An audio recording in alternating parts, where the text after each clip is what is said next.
Hello,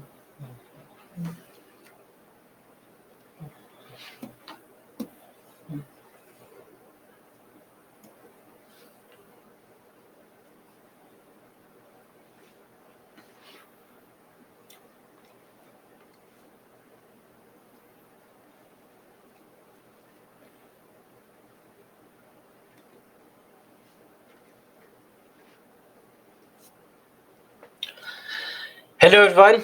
A very good morning to all of you. First and foremost, please give me a confirmation of audio and video if everything is working fine.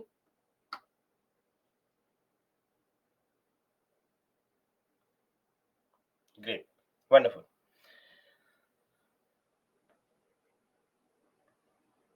So let's begin with our session. Now, in today's session, we have first of all, we'll complete the chapter of artificial intelligence that we had begun in the last class.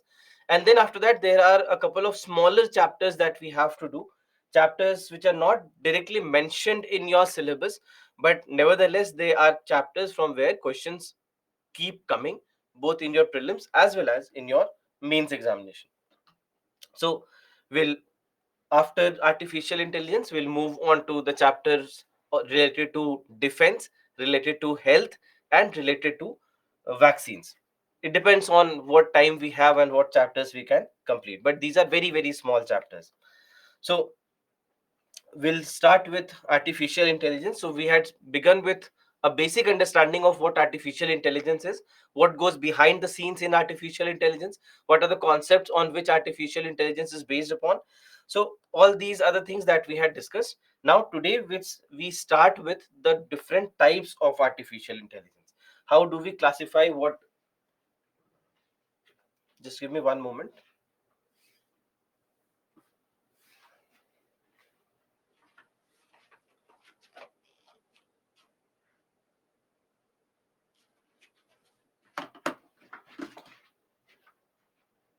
Yeah.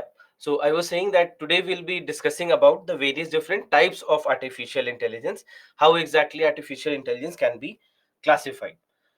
So first way to classify artificial intelligence is based on weak artificial intelligence versus strong artificial intelligence. Now, when we say weak artificial and strong artificial intelligence, understand the basic difference between the two.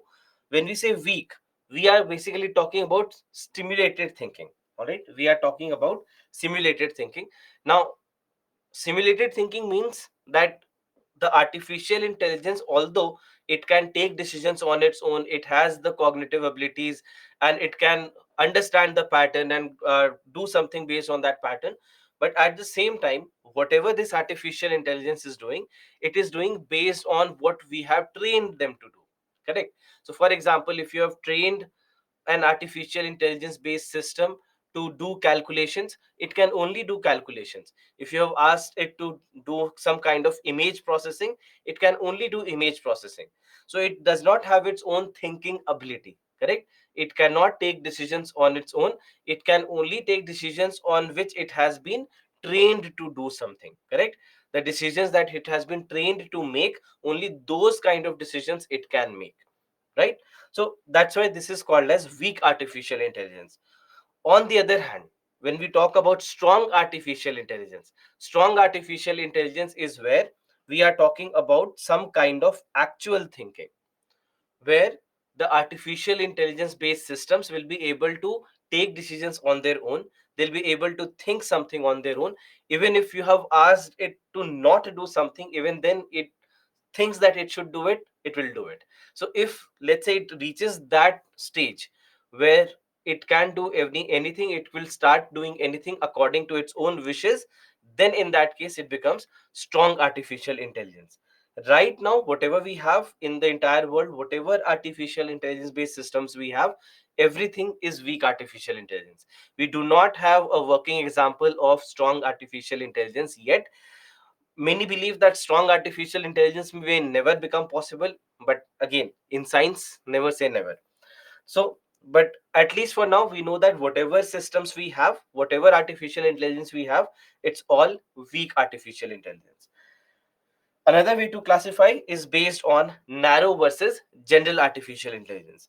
When we say something is narrow artificial intelligence, narrow means that it could do only one kind of work, or it could do a couple of kinds of works and nothing beyond that. All right. So for example, let's say we took image processing as an example. So an AI that has been based on, or which has been trained to do image processing, cannot do language processing. All right. Cannot do anything else. It can only do image processing. Similarly, when you have asked it to do some kind of work, or let's say trained it to do some kind of work, it can only do that work, and it is not able to do multiple different types of things. So that's why when it is limited to a single task or a set number of tasks, in that case we say that this is narrow artificial intelligence. Whereas in case of general artificial intelligence, we are saying that there is a wide range of tasks that can be completed by the AI based system. So when that happens, in this case you'll say that it is general artificial intelligence. Again, when it comes to the classifications like this, today you'll see that artificial intelligence that we are using is narrow artificial intelligence. We still haven't reached a place where we can say that general artificial intelligence is actually being used in a real world. So that's why we see that right now whatever we have is weak artificial intelligence and narrow artificial intelligence. Right now we do not have artificial intelligence based systems which are strong and general. Now, after this, we see that there is a new type of artificial intelligence that has all of a sudden taken over the world over the last couple of years, and this is generative artificial intelligence. Now, until now, the difference where exactly generative artificial intelligence is different as compared to the normal different types of artificial intelligence that we have been using. Generative artificial intelligence is where artificial intelligence can create content for you. It can create content for you. So until now, artificial intelligence has more been about recognition of patterns, understanding of those patterns, giving you results based on the analytics of those patterns, predicting something based on whatever input it has been given. It would be able to analyze the data, read the data, perceive the data, and maybe comprehend it and act upon that data. So but it could not create something for you. It would not be able to create a video for you, create a music for you, create a text for you. It couldn't do that yet. But with generative AI, we see that that also changes. That now we see that artificial intelligence will be able to design, it has been designed to create new content such as images, videos, texts, or music that is similar or indistinguishable from the content created by humans. So that's why whatever content it creates now, it is something that a human would create. It is similar to something that a human would create, and it is almost unrecognizable that the content was not created by the human, but rather it was created by an AI based system. So that is where we see that generative AI again all of a sudden has changed the world. And there are certain examples of generative AI. The first such example is this. The first such example is Doll E. It is Dal E. Now, DALI basically is a kind of software or kind of an AI that can generate images for you based on the instructions that you have given. So, do you recognize or almost recognize what this picture is? Yes, it is. It is Mona Lisa with a twist. Correct, right? So Mona Lisa, where let's say if I give the instruction to a DALI software or DALI AI that you produce a picture of Mona Lisa for me, where Mona Lisa should have a mohawk. So this is where you see that you have Mona Lisa with a mohawk. It's not the your regular Mona Lisa, correct? So this is something that DALI can do. You give it instructions, you describe something for it, and based on your description, it will be able to generate a picture for you. So for example, let's say you say that, okay, generate a picture for me where I am sitting on the beach side with waves coming from the sea, and there is little small shower also happening by the side of the sea, and all that, whatever you want. or picture me as sitting in a cottage in middle of a jungle, and all these kind of things. So whatever you describe, it will be able to generate a picture for you accordingly. And now what happens is that this is something where the things start to change, because until now artificial intelligence has been more about just generation of, rather sorry, not generation but recognition of patterns, understanding of the data, analyzing that data, and give you certain results based on that data. So but now it changes that it is able to create content for itself. Another very very important example, I'm sure you have heard of it, chat gpt. You know what ChatGPT is? Anyone who's tried ChatGPT, or anyone who has not tried ChatGPT even today?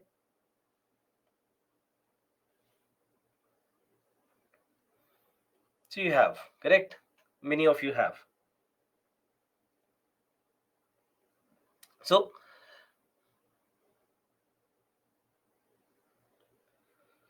yeah, it is quite. It is weak in math, otherwise quite good. I I agree with you. But for that also we have something. I'll tell you.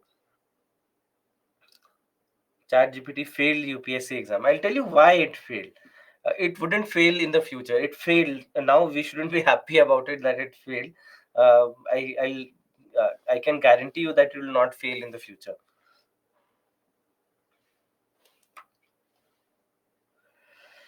Right. So, ChatGPT, for those of you who don't know, ChatGPT basically is an AI based system, a kind of a generative AI, where you ask it any question, and based on the question that you've asked, it will be able to give you a solution. It will be able to give you an answer, and that answer that it will generate for you will be an original answer. How normal search engines work, for example, if you go to Google and type something on the Google search bar, how it works is that whatever you type, it will give you a lot of links, a lot of website links, where you can go and you can read about those topics. But in this case, whatever questions you ask, an exact answer for it will be given to you. An exact answer based on that will be given to you. So for example, let's say what you see on the screen, that if I just ask it to give me a script for a 10-minute lecture on artificial intelligence, it is able to generate that. If you see this, good afternoon everyone, today we are going to talk about one of the most fascinating and rapidly growing fields in computer science, that is artificial intelligence, and so on. It starts. So if I want, I mean, for whatever lecture I'm taking, if I want, I can give it a prompt that, okay, fine, this is what I need, this is what I need to do in the classroom, please give me a script for it. It will be able to generate a script for me. Now I'm not saying that whatever I'm teaching the classroom is based on whatever scripts have been given to me from here, but I'm saying that it is possible. Right now it is not at a level that I'll be able to use them, but slowly and steadily it will also grow, and it will become much better version of what it is. And we'll see that it will be able to give me whatever I need according to the requirements. So today we know that there are mistakes that happen here. We know that you cannot completely rely on the authenticity of the data being provided here, because ultimately you have to understand that how is it generating the data. It is generating the data based on lakhs of websites for which it has been trained, lakhs of lakhs and lakhs of uh, various different topics, and all these articles and all these things that exist online, it has been trained on it. So that's why it can, uh, whenever you give any instruction, or let's say when you ask any question, it will look for those keywords in the entire database that it has, and it will be able to generate a content based on all those things. Now it all depends on where exactly is it taking the data from. So for example, you do not know the authenticity of the data. For example, let's say if I know that it will give me a wrong answer, then only I can use it so that I can verify what's correct and what is wrong. Many a times when I give it an instruction, I don't get right answers all the time. So for example, I think Chaitanya, it was you that you mentioned that mathematics is weak. I agree. So for example, it was just 2 weeks back, somebody gave me a question on probability to be solved, which was to be supposed to be solved with the help of Bayes theorem, for those of you know. So now I applied Bayes theorem, I solved that question, I got the answer at as 63% being the probability. I fed the same to chat gpt just to check whether I'm getting the right answer. it showed me a completely off answer. The answer that ChatGPT gave me was 15%, which was absolutely wrong. I knew that this was wrong. I then gave it another instruction that, look, I think that the answer that you've given me is wrong. So can you please recalculate this for me and give me the answer again? It did a recalculation, and by with recalculation, it gave me an answer of 63%. So now these things can happen. Now, if let's say I was somebody who did not know what probability is and how Bayes theorem works, and then I would have fed it on this system, whatever answer, whatever solution I would have received there, I would simply have copied and pasted it, because I don't know what's correct, what's wrong. So that is where the problem lies right now with the use of these kind of systems, that you cannot use them blindly. Right now it's not at a stage where you'll be able to use it blindly, because you do not know about the data, whether the data will be authentic or not, or it whether whatever sources it has gathered that data from, whether those are the best sources that you should have gone to. So for example, when you go to a search engine, you get tens or let's say hundreds of results that you get, and you choose according to what you need. Accordingly, you'll go to that particular data and I mean website, and you'll be able to get the required instruction from there, required data from there. But that's not happening here. But they also are trying to change that as well, where we see that there are two versions now that are available. There is version 3.5 and there is version 4. All right. Now, with version 4, there are some additional aspects that now have been included in ChatGPT. Although this is a paid version, so not everybody has the access to it. But in this version, for example, what they have given is certain other AI based tools that can be used along with it. So for example, let's say when it comes to current affairs, today if you know, ChatGPT is not trained with current affairs, and that's why anything that comes after 2021, it will not be able to solve that, or it will not be able to give you the data for that. One of the reasons why when somebody gave it prelims 2022 question paper, it was not able to pass in that, and people became happy that oh, we are writing such a difficult examination that even ChatGPT would not solve it. You give it a 2019 question paper or 2018 question paper, chances are higher that it will score much better as compared to what it did with 2022 paper, right? So because it has not been trained for any information beyond September 2021.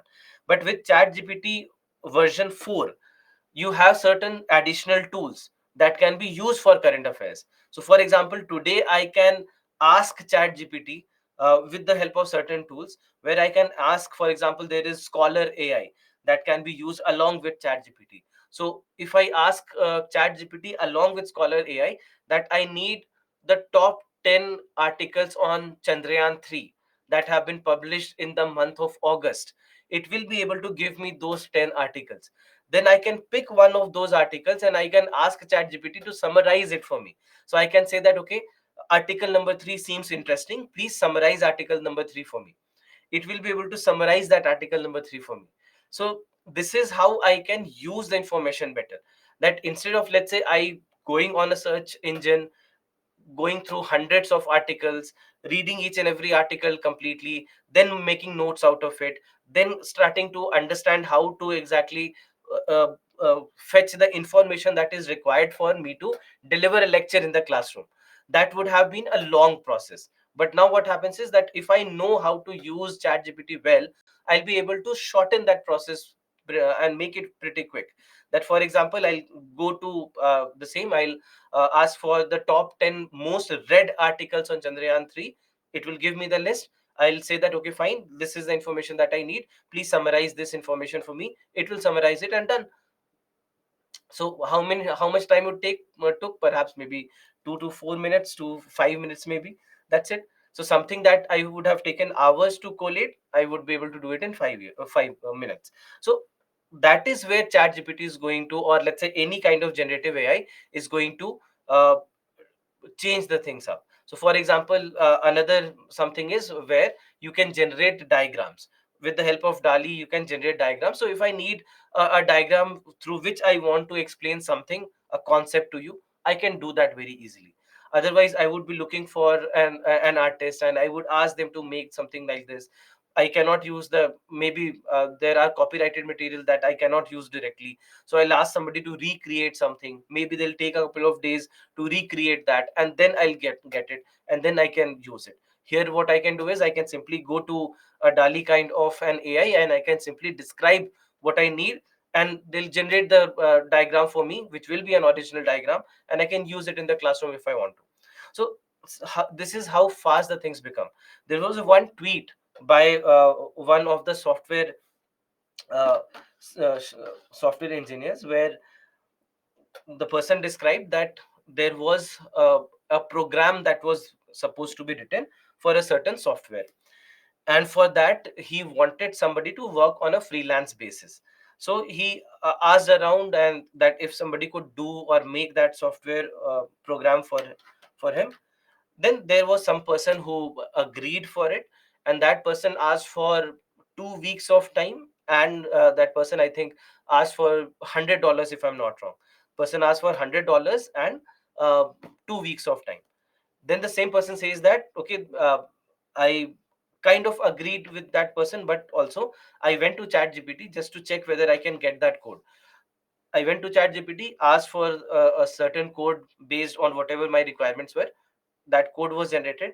That person ran that code, found that almost everything was fine. Whatever small tweaks were required, that person was able to make that tweet himself, and the code was ready within the next 1 hour. It took 2 minutes for ChatGPT to get that code running, and let's say another 58 minutes for that person to make those modifications according to his requirement. So something that would have caused uh, uh, something that would have taken 2 weeks of time plus $100 for him took 1 hour of time and $0 for him. So that is how the things can change, and that is where it comes to the negative side of aspects as well, that how things can uh, become very dangerous. How things can become very dangerous, and also a lot of job losses that we already see in the tech sector can even get heightened. We'll see that a lot more problems will start to happen here. We already see that there are a lot of people who are losing out on their jobs. They are uh, losing on the jobs, because something that they would have done, ChatGPT is able to do that much faster. And that is where we see that there are a lot of issues with regards to the negative aspects of artificial intelligence, more about which we'll talk later. But this also brings us to super intelligence. Now, super intelligence is where we are talking about a combination of general and strong artificial intelligence. When both of these are acting simultaneously, and with this, what we see is that there will be a, let's say, if there is a point when artificial intelligence is able to surpass human intelligence, then in that case it will be called as super intelligence. Because if, let's say, strong artificial intelligence and general artificial intelligence combines, what happens next is that you have general artificial intelligence, meaning that this AI system can do a lot of things together, right? It has a capability to do a lot of things together, and it is strong AI, meaning that it can take its own decision. Even if you have asked it to not do that thing, even if you have asked it to do something else, it will do whatever it needs.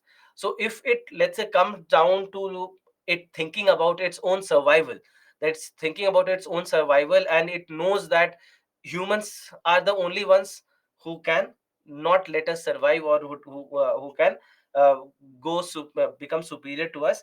We first need to kill the humans, or we first need to destroy humanity.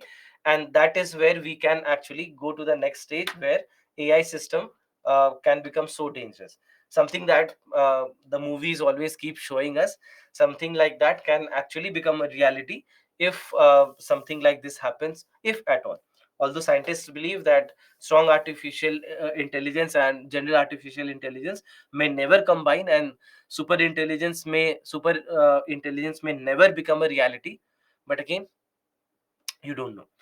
But there will be a simple solution to it, as many say, that whenever that happens, switch off the power, switch off the AI based power wherever you are using it. So as long as you are not providing it power, it will not be able to work. But we don't know, right? We don't know how far it can go, because whatever we are doing right now, we still believe that we are just scratching the surface and we have done nothing yet. What we are doing is very trivial with regards to AI, compared to what we are actually capable of, or what AI is actually capable of. Now, looking at the applications today, applications run in various different directions. There are only, I mean, these are just some of the examples where artificial intelligence can be very, very useful, or rather has started being useful already. But again, when it comes to the possibility of growth, the possibility of what it can actually do, it goes much beyond what we are discussing here. So, for example, let's say in the finance sector. In the finance sector, it's about the modeling, the budgeting, understanding of the past, present, and the future of a certain market, and how accordingly a company should act according to that market, or even the government budgeting, how exactly it should happen according to the requirements of the day and the coming future. Then the legal sector. In the legal sector also, it's very, very useful, where it's more about reading of the documents, comprehending of those documents, and understanding of that document. So for example, let's say if there is a contract, if there is a contract that is running between two parties, the contract basically can be read with the help of AI, and AI can very quickly mark certain areas that are must reads for any given firm. So then that firm will be able to read those contracts much quicker, and chances of missing out on something will be lesser, because they will be reading it, plus they'll also make the AI system also read it, and in that sense, the chances of missing out on a certain key point will be minimal. Similarly, in the manufacturing sector. So in the manufacturing sector, we know that uh, AI can lead to automation of the industries. It can lead to automation of the industries. It can lead to increase in the productivity of any given sector. At the same time, it can also be used in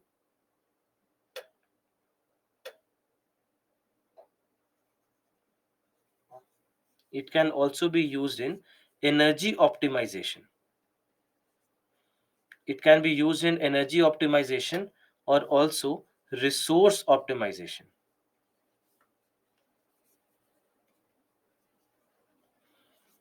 It can be used in various different fields, and it can actually be useful in all these aspects as well. For example, how much energy consumption happens in a given certain area, according to what are the peak hours, what are the non-peak hours, so how electricity should be maintained in a given industry. All those things can also be done with the help of AI. We are already doing that with the help of AI.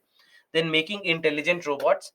So in robots, we know that robots have sensors, and robots are actually uh, going to work on the basis of the inputs being provided. So in that sense also, AI based robots can also be generated, where a robot is working on AI, and manual intervention is not required every second to make that robot work on a certain workpiece.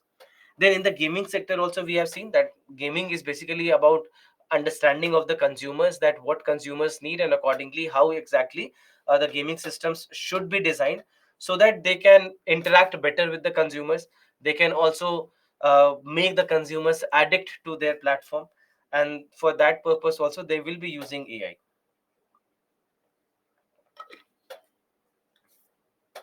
Then in ensuring cyber security as well, that in case of cyber security, what we see is the various aspects of malwares, various virus attacks, Trojan attacks, etc., that can happen in a given system. All those things can be well understood in advance, and they can be well planned with the help of AI.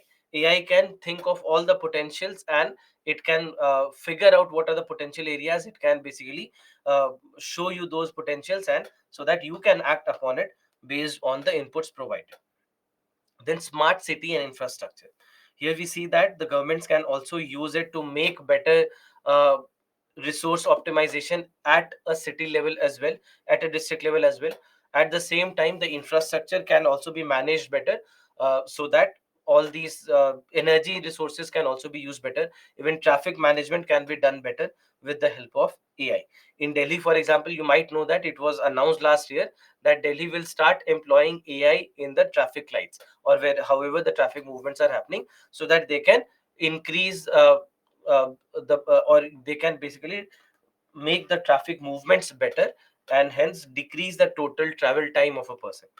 So that's again something that is already being tried. Then medicine. So in case of medicine, again there are multiple different things.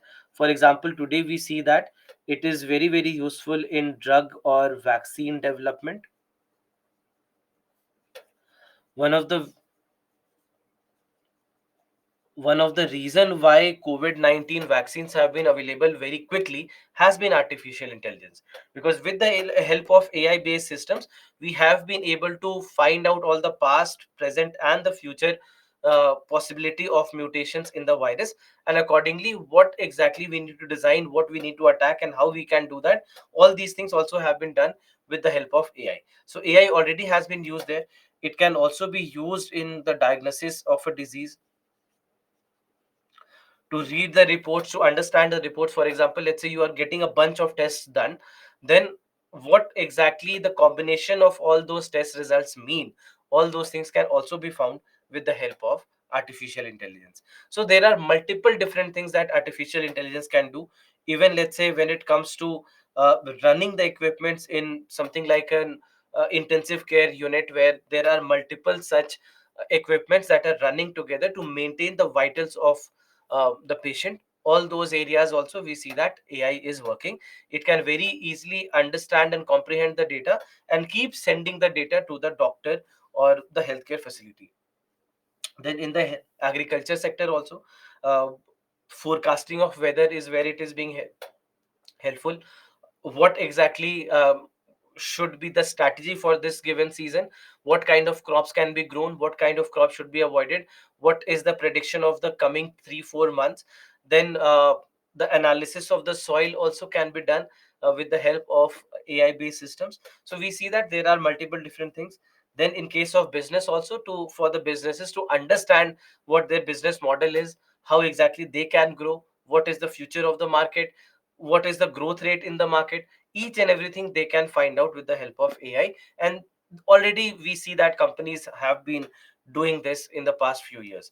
And then in the education sector also, in the education sector it will simply be about understanding of the student, understanding of the behavior and the pattern of the student, where the student is going right, where they are going wrong, what can be done for their improvement.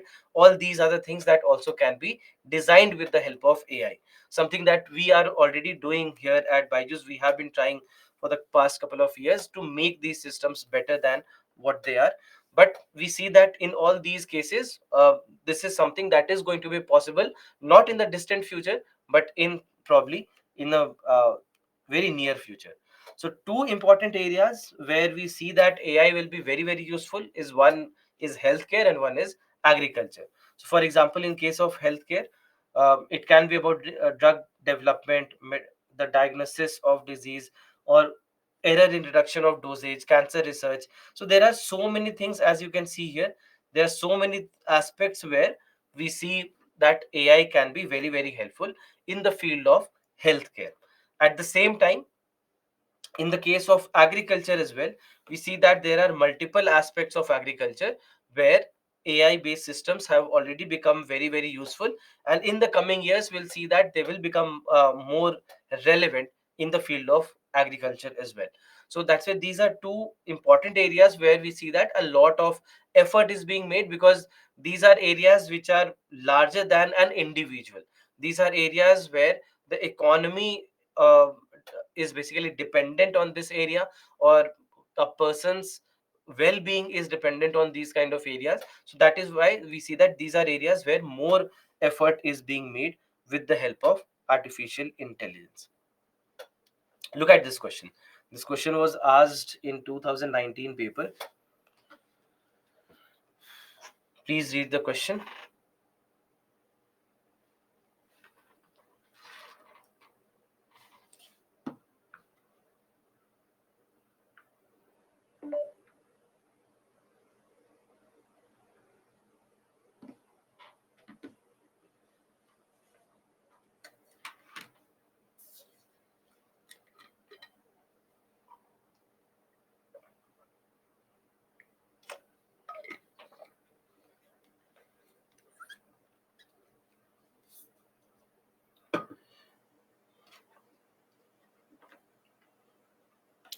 I'm not launching the poll for this question for a reason I'll tell you. Have you all read the question? Okay. So let me discuss this with you now. With the present state of development, artificial intelligence can effectively do which of the following? First is bring down electricity consumption in in industrial units. Can this be done? This of course can be done. This 100% can be done, and this is what we were talking about, optimization of energy. So optimization of energy is something that is very, very much possible with the help of present state of development of AI. Then second is create meaningful short stories and songs. Can it create meaningful short stories and songs? The answer for me today is yes, it can. That is what your generative AI is all about.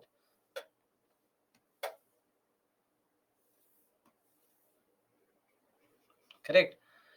Generative AI is all about this only, that it can create songs. I mean, you tell me a topic on which you want a poem, you go to chat gpt, you create a poem on that. So you will be able to create a poem on any topic that you want. We tested it almost a year back when I met uh, one of my friends from college, and almost after 10 years of college probably. uh, and that is where we started testing chat gpt, and he simply asked a question of ChatGPT that please write a poem on two friends meeting almost after 10 years who used to be very close friends in the college. And we really got a five stanza poem, not even a small poem like that. So today it's possible. It's a meaningful short story or a meaningful song actually can be created with the help of ChatGPT itself, with the help of generative AI. So that's why.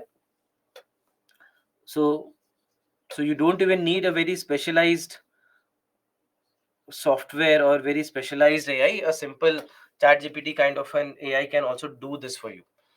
Disease diagnosis, of course, it can be done. We discussed about this. Text to speech conversion, this also is possible. And today we see that this is happening, that text to speech or speech to text, all these things are possible. And again, with the help of AI, they have been made much better. Fifth is wireless transmission of electrical energy.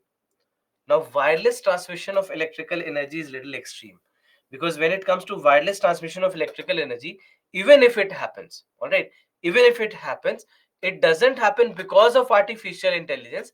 It would happen because of the properties of electromagnetic radiations, the properties of, let's say, the radio waves or electrical waves. Correct. So that's why you cannot say that AI is going to do this. It's not AI that is going to do this. It would be the properties of the electromagnetic radiations that can do it, if at all. So that's why, with the present state of development, the keyword being this present state of development, it's not a can be question. It's not asking what can artificial intelligence do. It is asking, with the present state of development, what can it effectively do? What can it effectively do? All right, this is what the question is. So the answer today would be 1, 2, 3, and 4, which you don't have here. But this question was asked in 2019, and in 2019 there was no generative AI. Generative AI was not a part of it. So that's why 2 was wrong, and answer in 2019 was 1, 3, and 4. So this is how quickly things change. That in 2019, this answer was different. 2023, now the answer is different. So that's why their official key was not wrong here. Official key was correct, because there was no chat gpt. Chat gpt just came last year in November. Correct. So there was no generative AI being used, there was no chat gpt being used. So meaningful short stories and songs was not possible with the help of AI in 2019. That's why this question, the official answer was 1, 3, and 4, which was a correct answer. And today, if we are asked the same question, the question's answer should be 1, 2, 3, and 4. Now, moving on, what's happening in India? We see that today India also has started taking AI very seriously, whether government or non-government entities. We see that everywhere AI's penetration has been very fast. So, first and foremost, we see that uh, it started with the defense forces. That we see that defense. Uh, has started using AI for various different purposes of security. At the same time, we see that a lot of private companies also, for their own good, for their own requirements, they have started using AI. So that also we have seen. Then, according to a Niti Aayog report, we see that this is a data that was given by them, that AI will add $957 billion to India's GDP by the year 2035, boosting India's annual growth by 1.3%. Boosting India's growth by 1.3%, which is significant, correct? So that is basically what Niti Aayog has been saying according to its data. Then there was a report that was published last year, and according to that report, India was in the ninth position in terms of number of AI specialists. So already, that's why I said that already we see that in India we see a growth, whether in the private sector or in the public sector. We see that there has been a growth, and we have been trying to catch up with all the things that AI can actually do for us. Then one very significant thing, something that we discussed was missing with robotics, is how there has been an integration with our academics as well when it comes to AI. So, for example, CBSE introduced AI as an elective subject in class 9th, as an elective subject, as an additional subject, that if you want, you have an option that you can take that subject. Then, after that, we saw that IIT Hyderabad became the first college in India to provide a full-fledged BTech program in AI. And then after that, we have seen that a lot of private colleges also, they also have started doing this. Today you'll find that every good college, every popular college is providing you this. All right, so it is providing you this. So that's why AI is something that is now available as a part of the curriculum for a lot of with a lot of institutes. So that is basically where we see that all these things can actually be very, very helpful. So that's why we see that in India there is a growth, and when it comes to the potential areas of growth, we see that it can become a part of digital India mission. It should become a part of digital India mission in a broader perspective, so that uh, government can start using it. Because right now what we see is that although governments also have started using it, but not in a significant way, not in a way in which we see the private companies doing it, correct? So probably the governments also have to venture into it very quickly. So targeted delivery of services, schemes and subsidies can be done with the help of this. Smart border surveillance and monitoring is possible, weather forecasting is possible, a better crime data analysis and ensuring the road safety also is possible here. Disaster management is also where it can really help. So overall we see that there are multiple different things: counterinsurgency and patrolling operations, automating the government processes. Overall, if I tell you this, that you can just simply think of an answer. I'm giving you an assignment. How can AI help in governance? Just think of the various aspects of governance, the various aspects of what you might know, and it's a very easy answer to write. Just think of the various aspects of governance and how exactly AI can help in governance. Just write a simple answer in 150 words and please submit. Please submit it. AI in governance. How can artificial intelligence help in governance? There are multiple aspects to it. There are multiple things. You also know what aspects of e-governance, aspects of RTI, accountability, transparency, everything that you know of, the various social sector schemes, etc., how the delivery of schemes can happen, all those aspects, right? So there are so many things that you can think of, and all these things can actually be asked with respect to artificial intelligence. Then, lastly, the challenges, the problems that we have. Right now, we see that largely it is still being driven by the private sector. It's not that a lot of significant work has been done by the government. We see that it's still being run by the private sector. The education system still not updated. That even if you, for example, take the case of CBSE allowing this as an elective subject in class 9th, even then. if you frankly go and ask the schools, how many schools do you think that you'll find that these are the schools which are providing this additional elective subject? So that is where it lacks, that as a part of plan now it is available, but whether it has been implemented on the ground is the question. That how many, for example, let's say maybe in tier 1 cities, in the metros, we still might have a significant number of schools which might provide this uh, subject as an elective subject, but I'm not sure about the same when it comes to tier 2 and tier 3 cities. There how many such schools are present?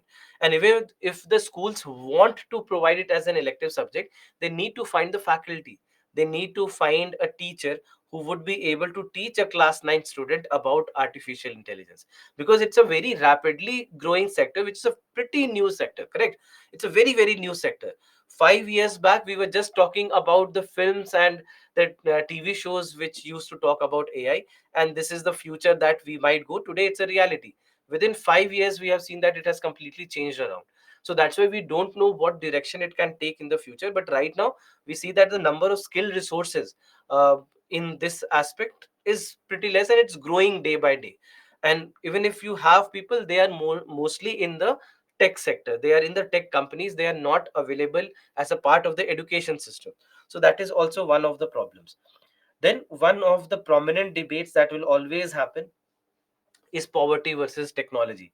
Every time a new technology comes in, especially for a developing nation like India, a growing nation like India, these kind of questions will always be raised. And forget about questions being raised in the terms of AI. You might have just seen that happen in terms of Chandrayaan 3 as well. That as soon as we launched Chandrayaan 3, some of the Western media, they started discussing this, that why is India launching Chandrayaan 3? India should be uh, talking about, or uh, it should be thinking about feeding its population rather than going to the moon. So these kind of topics were raised by the Western media, and it will always be raised by the Western media only. It will never be raised by an Indian media channel, or even let's say an Asian media channel, because we know that the thought process of the West has been very different. uh, they always have been seeing the East, or let's say the Asian countries like India, or let's say the other South Asian countries like Bangladesh, Pakistan, or even China, in that sense, in a very different lens. So, so that is also the reason why they talk about this. But we have to understand this. A very simple underlying point I'm going to tell you, that we cannot use the term versus when it comes to poverty and technology. It's never a competition between poverty and technology. Technology is an enabler. Technology will help societies come out of poverty. Technologies will help people grow, and it's not going to go against the people. So, for example, the investment that India has done over the last 30, 40 years in space technology today helps us in so many ways. It helps in agriculture, it helps in weather monitoring, it helps in disaster management, it helps in mineral resource monitoring, it helps in traffic management, it helps in communication, it helps in navigation. So just imagine the number of areas in which space technology has been able to help, because India took a decision, and government after government, whatever government came, they gave sizable amount of budget to space technology. Because of that, we are at a position today that it can help Indian society. So that is how technology has to be seen. Same goes for biotechnology. The advancements in biotechnologies are helping us uh, in the health sector, it is helping us in agriculture, it is helping us in even cleaning the environment. There are so many ways in which it is able to help. It is saving lives today. It has brought down the cost of the medicines today. It has brought down the time it took for the vaccine to be prepared, because of biotechnology and the advancements that we saw there. So the same vaccine, for example, which used to take 8 to 10 years or maybe 20 years or more at times, took 6 to 9 months of time to prepare. Advancements in biotechnology, if we did not invest in biotechnology, this would have never happened. So that's why you have to understand that it is never a versus. It's never a versus. Technology is an enabler, right? Technology is an enabler, and technology is something that will help societies come out of poverty. So that's why this is very, very important for us to understand, because many a times what happens is that when we see things like this from the lens of the Western media, they would report a lot of these negative things about countries like India at the always. But we have to have a much more objective view about these kind of things. Then one of the major problems, one of the major worries when it comes to something like AI is the decrease in demand for human labor. That we see that there are so many things that can be automated, there are so many things that people can start doing on their own, and they would not need anyone to do that. And already we see that there is a shrinking economy in a lot of things where technology directly is being used. So you might have seen that there are so many uh, especially in the biggest of the tech companies, there have been so many people who lost their jobs over the last couple of years just because of this. And we see that it's something that you can't even help, because when you start looking for getting things done faster with better productivity, things like AI will come into these kind of sectors, and unfortunately people are going to lose more jobs. So that's why now this is where the governments have to come in. This is where the governments all across the world have to come in, because if you want that the jobs are not being lost, we need something that we often talk about, that is skill development. That how to ensure that people, even if let's say people are going to lose job in a certain company or maybe in a certain sector, how can we provide them opportunities somewhere else, or can we train them to at least exist here, to start using that AI to help that AI grow faster instead of getting replaced with these kind of systems. So that's why skill development at this juncture becomes very very crucial. Whether it is about self, whether people on their own, or whether the government's being an enabler here again to ensure that the jobs are not being lost, and if the jobs are about to be lost somewhere, start taking steps accordingly so that people who are employed in those sectors, they do not lose. And then uh, we talk about existential risks and a possibility of a moral degradation in the society. So existential risks meaning that where we think that existence of humanity the entire existence of humanity might be threatened because of AI. What we basically discussed in super intelligence, and what a lot of films also have shown us. So that kind of possibility may be in the future, maybe not today, but you don't know what happens in the next 50 years or next 100 years. So we have to take a lot of steps from that perspective as well. There have to be rules, regulations that are taking care of all those aspects. And then moral degradation of the society. Now when we say moral degradation of the society, it's more in terms of how we have started giving more importance to the machines rather than our fellow humans. That how we interact with machines more probably today than we interact with somebody from our friends and families. That even if you're talking to a family, even if you're talking to a friend, you perhaps are doing it through WhatsApp. You're attending this class through an online platform. uh, you don't know me, I don't know you, perhaps you don't respect me, maybe I don't respect you. These kind of aspects of problems are already being seen. That for example, let's say a lot of work is happening from home today, and it's not that the people are actually interacting. So when you don't interact with people, you don't see them socially, you don't have the same respect for them as you would if you were standing close to them or talking to them person on person. So that's why these kind of aspects already we see that today. Let's say you you see a person falling and your mobile phone falling from the roof. I don't know whether you'll try to save the mobile phone or the person first. So that kind of a problem is what we see today, that we are moving towards a direction where we are dependent on the machines a lot, and probably we love our machines more than we love a fellow human. So that kind of a problem is where we are starting to head. I'm not saying that it has started to already become a problem, but soon it can if corrective measures are not taken. So that's why we have to actually understand all these aspects of the technology as well. So it's not all good, it's not all bad, it's a balance that we have to find in these kind of areas. So now all these kind of aspects, they all can actually become a direct question for you in the mains examination as well. They can ask you about the positives and the negatives of all these things. So you have to be prepared for all with all these points as well. So this is it for this chapter, a small chapter. But if you have any questions, can you let me know? Anything that you want to ask?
Madhur, I'll check your email. I might have missed it. I'll After the class I'll check what you've mailed me.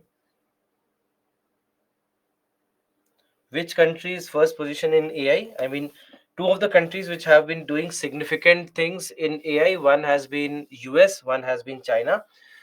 These two have been the countries which have spent a lot of money, invested a lot, and they have been growing a lot in this sector.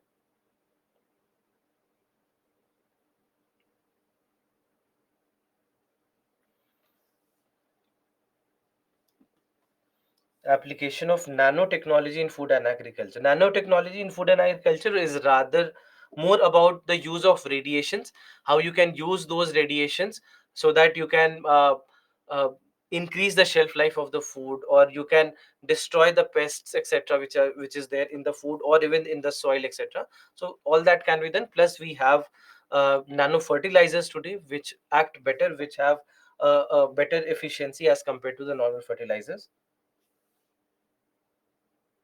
How eccentricity and inclination determine uh, the orbit of satellite. I mean, they don't determine. Based on the application, based on what we need, we determine these factors. So those factors are calculated based on our requirement.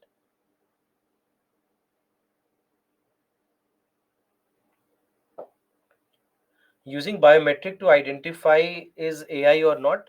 Not in most of the cases. Most of the cases biometric is just a simple software based on the reference that you have given. It will simply match that reference and give the data.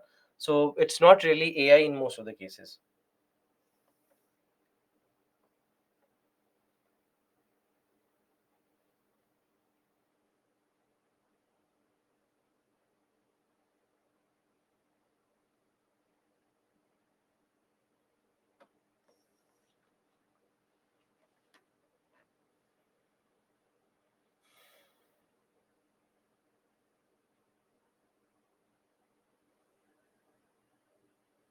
Wouldn't AI affect human creativity? Yes, of course it can. And in a lot of fields we see that, because we know that the thinking aspect of what we want to do can be probably done by the AI, and many a times we see that a lot of people actually have been using that.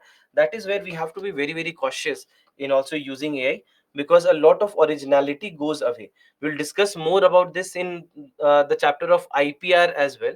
In IPR we'll discuss about how exactly the creative field is getting affected negatively by AI, and where the aspects of intellectual property rights also comes into this. So just hold on.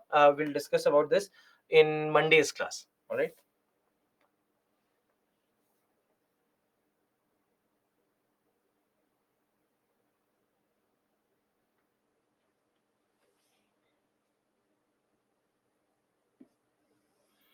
What is the best AI tool to get the maths question solved more accurately? There is one called as Wolfram. I mean, if you know about this, there is one called as Wolfram. This probably is one of the best to use.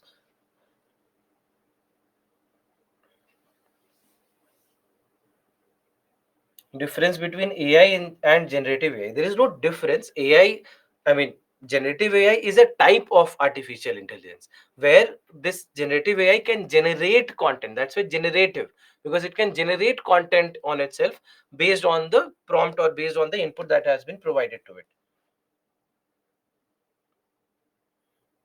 Does it really lead to decrease in demand for labor? Yes, of course it would. So for example, let's say in the industries where, let's say, a lot of people are in an assembly line, they are doing their jobs, you can very easily have an AI based robot work there, and one robot will be able to replace maybe 10 people very easily. And that too, they can keep working 24 hours a day instead of there have being time shifts for the people who are working. So you know that very easily you'll be able to decrease the amount of number of people that you need there. Similarly, in the software development, etc., what we see is that you already have all these areas being negatively impacted by the action of artificial intelligence. So that's why still we can't really see this happening yet. But yes, of course, in the future, this will be a problem. This will be a much bigger problem than it is right now.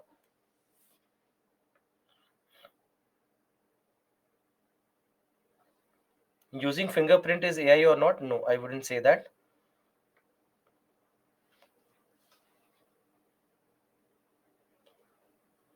AI can lead to end of creativity, logical and analytical thinking in long term. It may affect brain efficiency gradually in evolution. Completely agree with you. And this is not only about AI, with everything that we have which makes our job easier. Anything that makes our job easier probably is also leading to we not having to think about it. So that's why we see that all these can become a bigger challenge in the coming years, especially with AI. That, for example, let's say somebody just asked about a math tool that can help in solving maths problems. So then you don't have to think, you simply will copy and paste the question to these kind of softwares. They'll solve the question for you. You never had to think about it. So now what happens is that there are two things that can happen here. Either it can kill your creativity altogether. It kills the creativity, it kills the analytical thinking and logical thinking, as you have mentioned. Or there's a second thing that can happen, that the trivial things will be done for you by AI, and you will spend more time on thinking of higher order skills. So you will be involved more with things which are more complex, which AI cannot do for you, and the trivial things, easier things can be done for you by AI. Now it's up to us how we determine this and how exactly we use these kind of systems. But yes, it is a word of caution that this will these kind of things can happen in the future. We already see that, for example, let's say with the help with the mobile phones, how the things have changed, that even in our capacity to be patient about something which uh, we see that has been decreasing with the help with the advent of all these things. In the social media also, for example, something like Twitter was created so that people could objectively express their opinion, and they can share their opinion and have a good conversation. Now it's, we also know what it is. Everybody has chosen sides, and everybody will be just looking to bring down the other person in these kind of platforms.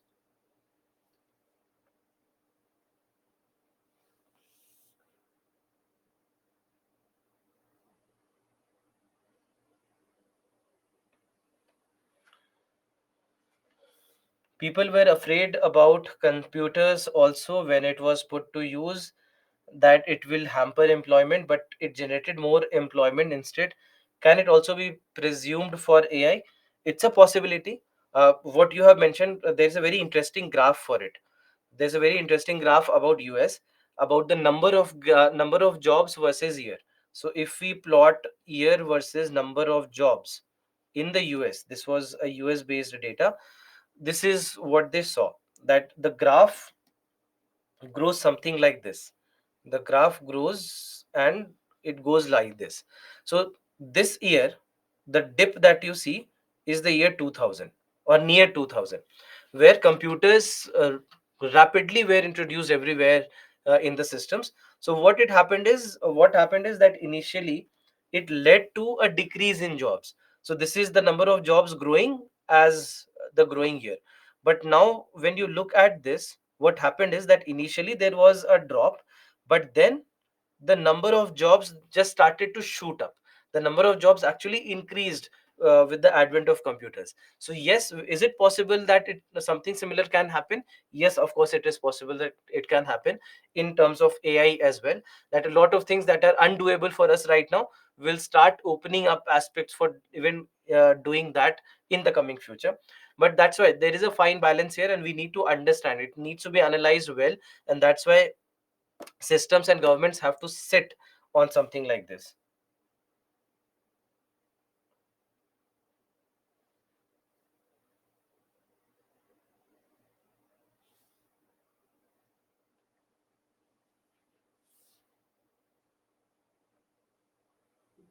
Can deep sea exploration can be done with the help of AI? We can. Basically, it's about image processing, so that definitely can be done.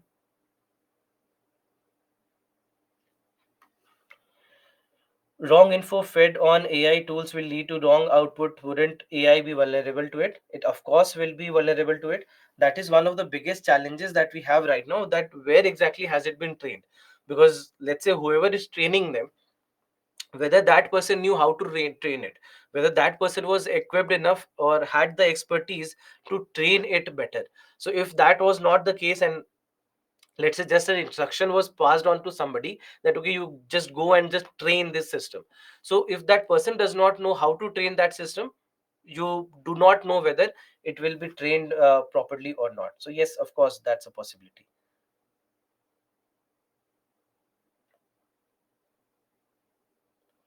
Is it really new content that ChatGPT produces, or is it a right mix of existing information to match the question? Uh, it's the latter. It's basically about the right mix of existing information. Yet, what it basically reproduces all that information. It would have taken the information for maybe two or three websites, would have collated it, and maybe has given it to you in its own words. So that's why it's not that it is creating new content. It's not creating new content. It is generating content based on whatever information it already has.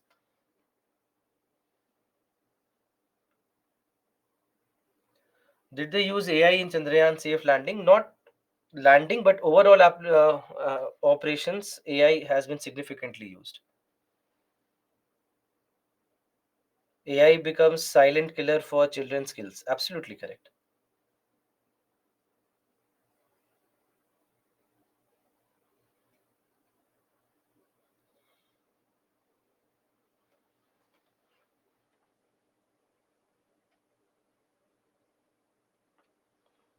Some many of it are. Photo map also is a good app, correct, for the math problem.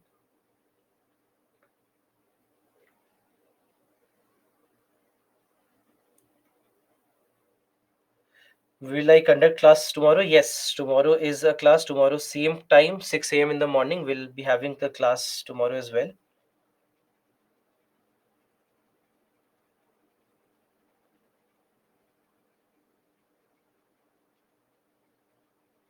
The rebel in London regarding AI taking jobs of humans in movies and content writing, will it be relevant in Indian context? It should become relevant in Indian context as well. In Hollywood, we already have seen that it has become a big thing. It will soon happen here as well.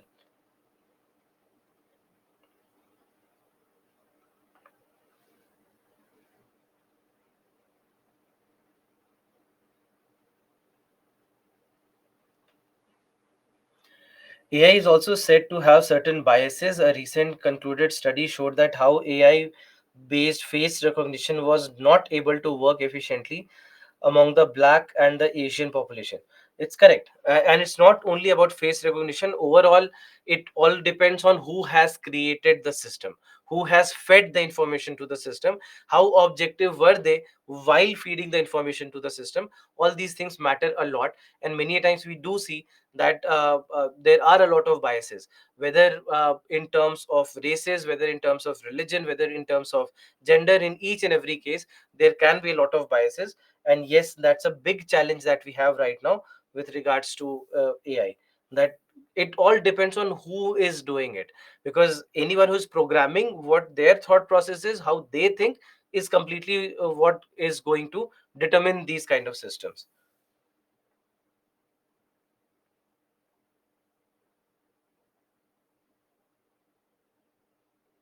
In the field of education sector, how is AI used? As you explained in some IT colleges, so basically the colleges have started providing courses. The BTech degrees, the engineering degrees, are being provided in AI based systems, that AI in computer science, AI and neural network, and so on. These kind of courses are now being provided.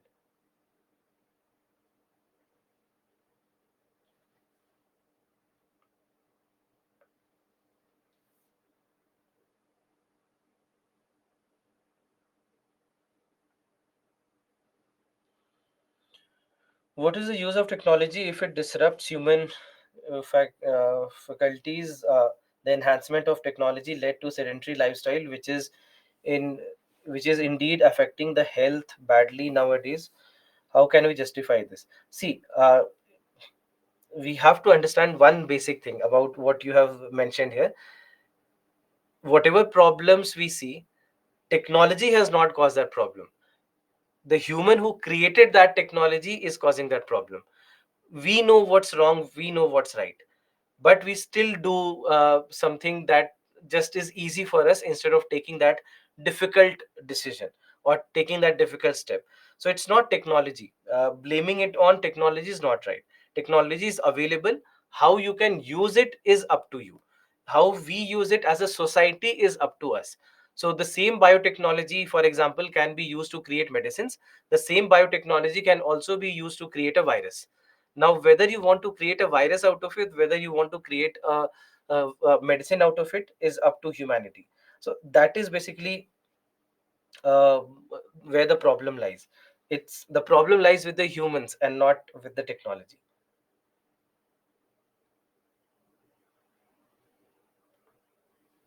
In the case of technology, can it be completely asked questions on technology? Can we link concept with current affairs? Yes, of course we have to. We always have to.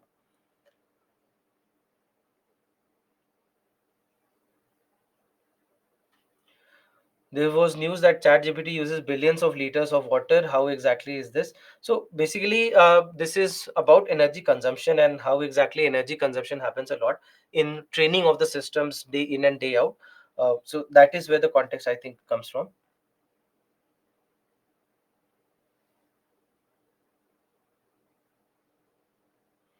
ChatGPT also uses Baiju's website. It certainly would.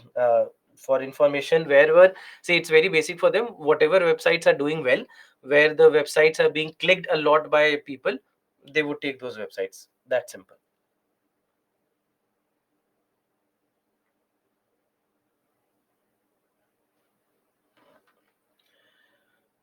All right. I think I've taken almost all the questions that I had here.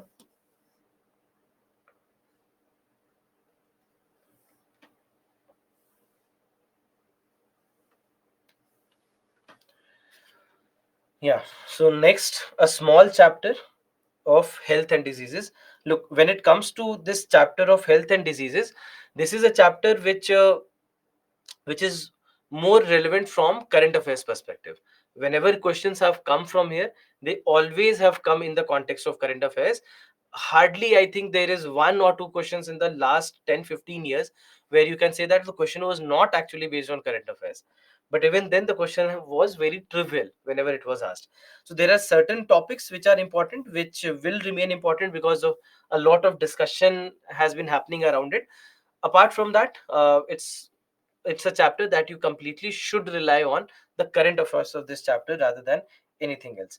So what we are going to discuss are some of the basics related to this chapter, and then after that, you will have to keep adding current affairs over the next 9-10 months or so, and so on.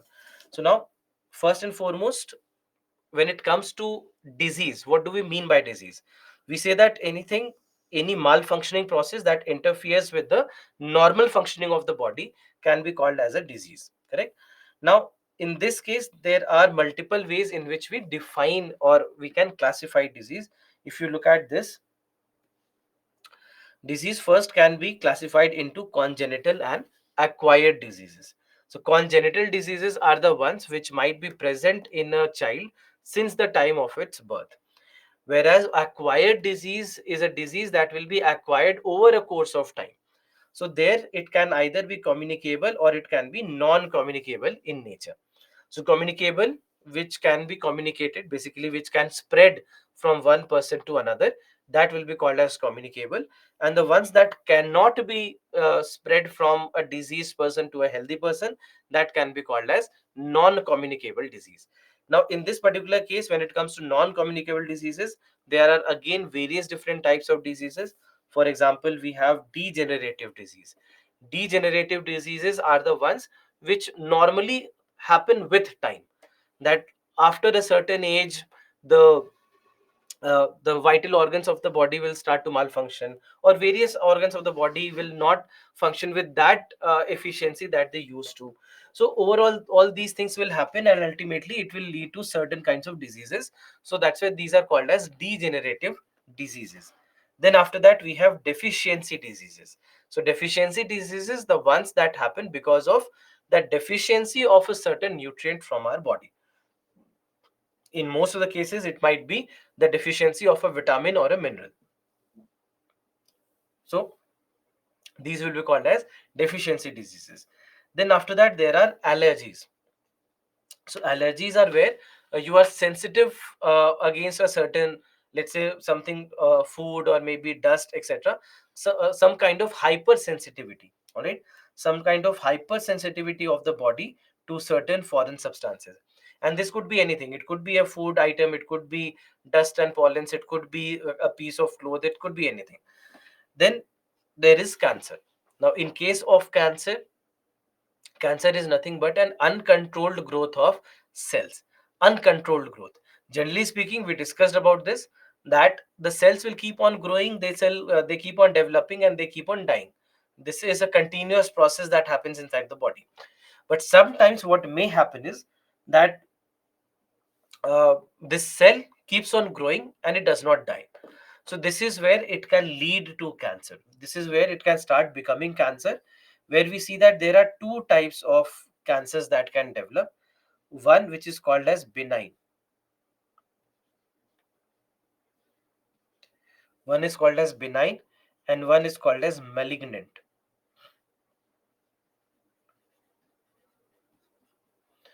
Right, one is called as benign, one is called as malignant. Now benign cancer or benign tumor is the one uh, which is not a very big, as big a concern as malignant is, because benign remains localized.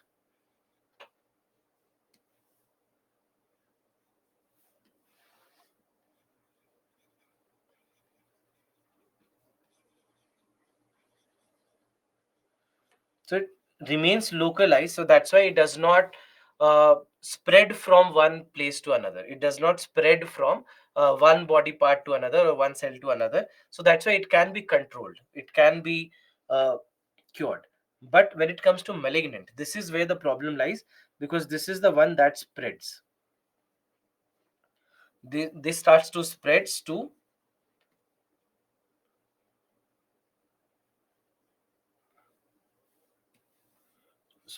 to different body parts.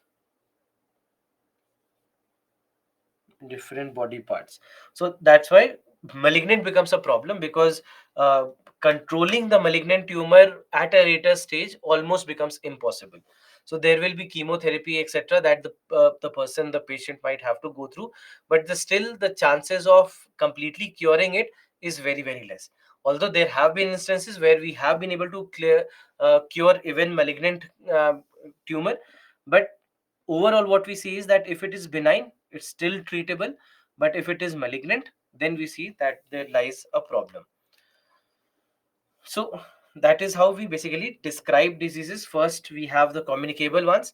So communicable, as you know, that these are the ones which will spread from one person to another, that can spread to one, even one organism to another. So that can be called as communicable, where we see that there are various different modes of communication. So for example, it could be because of direct contact, that you directly come in contact with a person who has that disease and you also get that disease. So in case of smallpox, chickenpox, etc., that is what the case has been. Then after that, there is droplet infection. So droplet infection is when, let's say, somebody coughs or sneezes, etc. So by coughing, sneezing, spitting, etc., what may happen is that the pathogen, the virus or the bacteria, might also be released along with it, and then it is suspended in the air, and somebody else who is there in the same surrounding, who's there in the same vicinity, might also catch that disease. So prime example being COVID-19, where we see that how exactly with COVID-19 something like this can happen. So that's why you would be asked to mask, wear the mask, etc., so that neither you are spreading it or nor you are getting affected by somebody else spreading it. Then coming in contact with contaminated soil, the soil that would have the diseases in them. So often we see that in small children these kind of problems are seen. Then it can also happen because of animal bite. All right, so a simple example here is rabies. That rabies infection happens when a rabid animal bites a human. So that animal already affected with rabies now has bitten a human. So what happens is that the virus gets transmitted from that animal to the human, and hence now this person can also get rabies. Then there are indirect modes of transmission. So indirect modes of transmission is where, first and foremost, it can happen by vectors. So what is a vector? We discussed in biotechnology also. Vector is a carrier, correct? So these are carriers of diseases. For example, house flies, mosquitoes, cockroaches, etc. These are carriers of diseases. So because they are carriers, it means that they are carrying. How is it different from rabies? Because in rabies, the animal who has bitten the human, the animal is already infected with rabies. Whereas in these kind of cases, these are just carriers, they are not infected. For example, a malaria carrying mosquito, it only carries malaria. All right, it only carries malaria. It uh, it does not it is not infected with malaria. Whereas a dog which has bitten a human, the dog might already be infected with rabies. That's why that is being called as direct contact, direct transmission, and this is called as indirect transmission. Then it can be airborne, that the pathogens may be suspended in the air. The cyst of the pathogen may be suspended in the air, and that somebody breathes and they also get affected. Then it can be object borne or fomite borne, where they may reside on contaminated articles such as clothes or utensils, toys, door handles, taps, etc. So from there on, it can spread. Again, in case of COVID-19, we have seen that we were also asked to wear gloves, for example, right? So that when you wear the gloves, when you are wearing the mask for any kind of air transmission, and gloves so that you do not touch anything that might have that particular virus in it. So that's why all these precautions are supposed to be taken. And so many precautions, I mean, it's just been a year or and a year and a half where we used to take so many precautions. We had to take so many precautions just for our survival, nothing else. Just for the survival we had to do it. We lost so many lives, we lost so many people uh, to this disease. I'm sure that every person here has somebody in the family, perhaps, who you lost. So unfortunate scenes, but this is basically what happened, and we had to take all the precautions to make sure that we can survive this. Then we have waterborne diseases. So in case of waterborne diseases, these are the ones which might, where the pathogens might reside in water. The biggest of the cases have been in cholera or diarrhea, hepatitis, jaundice, etc., where we see that water can be a mode of transmission. So these are all indirect modes of transmission when it comes to a communicable disease. Then after this, we have the non-communicable diseases. Now, in case of non-communicable diseases, these are the ones which, uh, where they do not spread from a diseased person to a healthy person, but there are other factors that can lead to these diseases, and that's why many of these diseases today, they also have been named as lifestyle diseases. They have been named as lifestyle diseases. So they have been named as lifestyle diseases because uh, they are happening because of our incorrect lifestyle, because of the way we are handling our lives. That has become a reason why these kind of diseases have been spreading. So many of these, we see that they actually are related to our incorrect lifestyle, whether it is about your eating habits, whether it is about your sleeping habits, whether it is about the way we maintain our lives, whether it is about the stress that's there in our lives. So there are many of these reasons that can actually lead to a lot of non-communicable diseases. Now, in case of non-communicable diseases, what we have seen is that the number of cases of non-communicable diseases has been rising.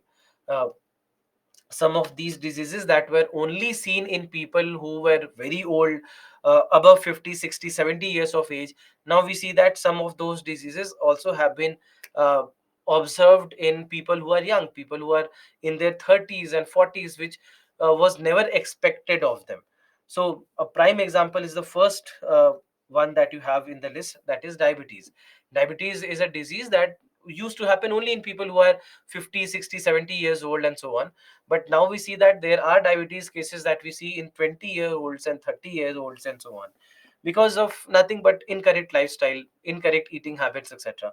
So that's why we have to be very particular about all these things, and we need to understand this, because the number of cases are not only rising, but rather the number of deaths have been rising with regard to these diseases, which was never the case in the past.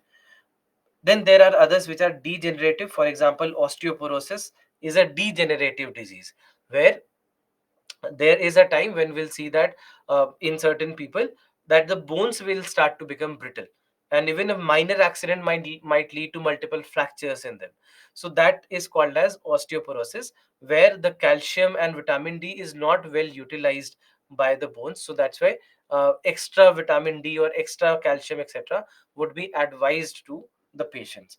So in these cases we see that they all become non-communicable diseases. Now, one very, very important aspect, and probably one of the areas where I believe questions should come, is mental health. Because when it comes to mental health, we see that first and foremost, the number of cases of mental health issues have been rising in the world.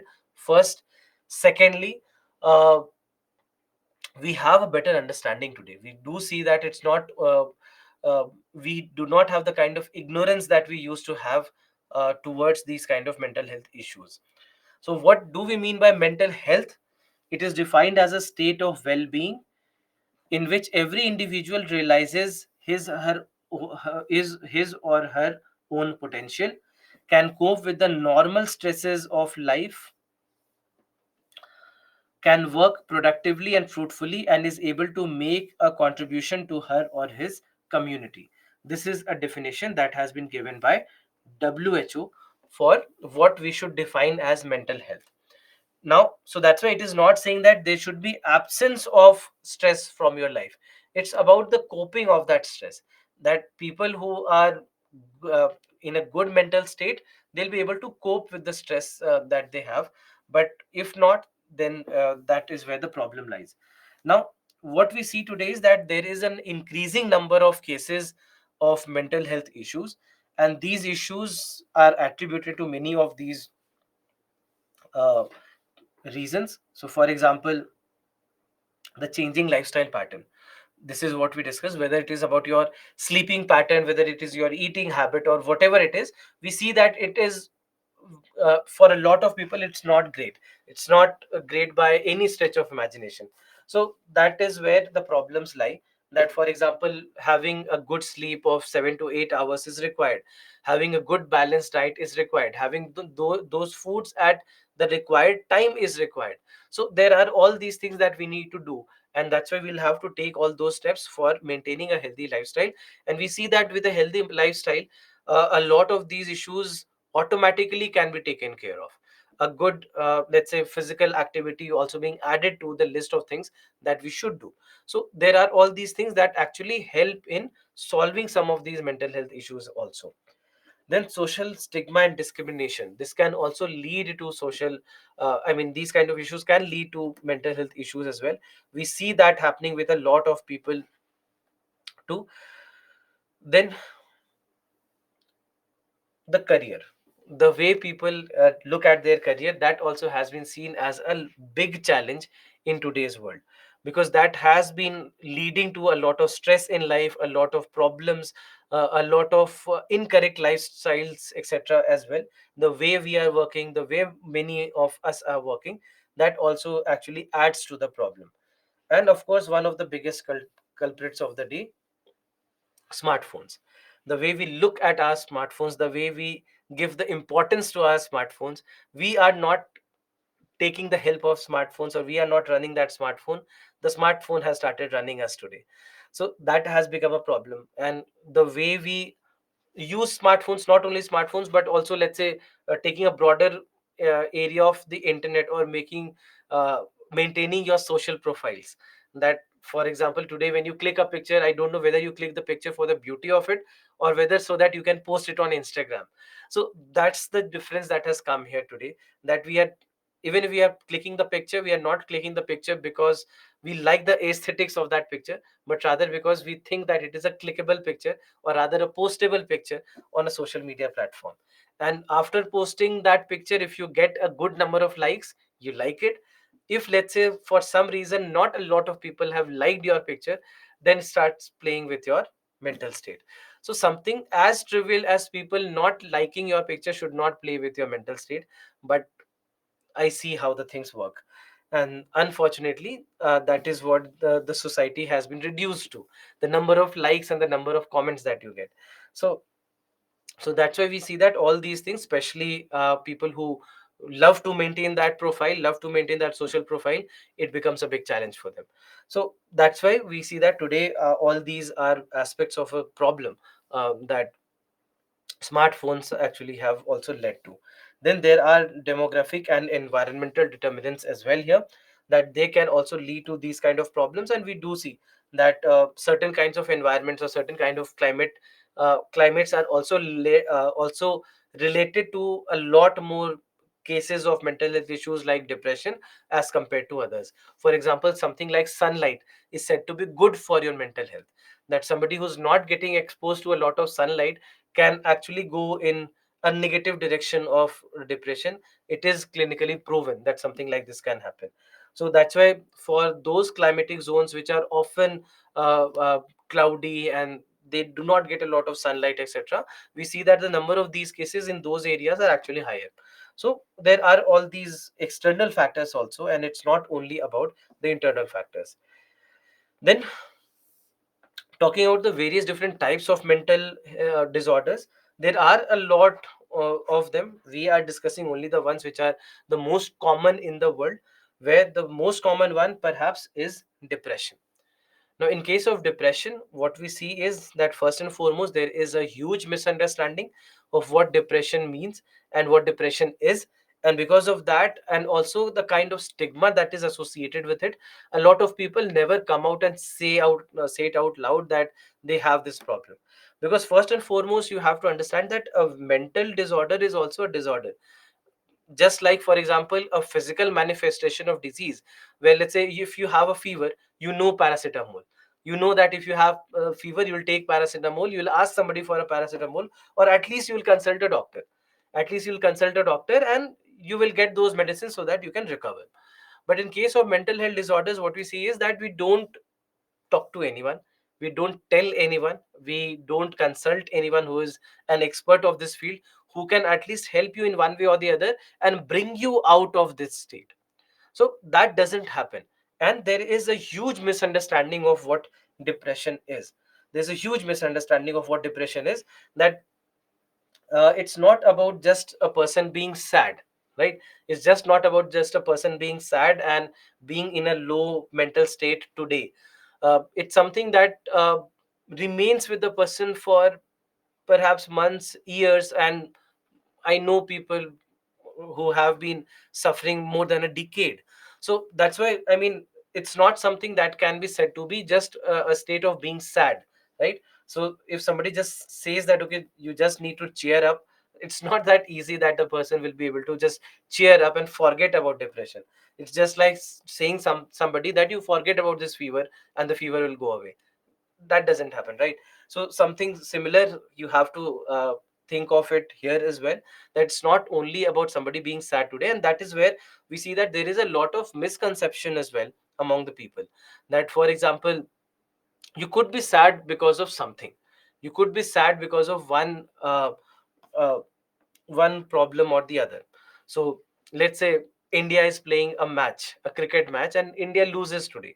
So then you will be obviously sad because your team lost.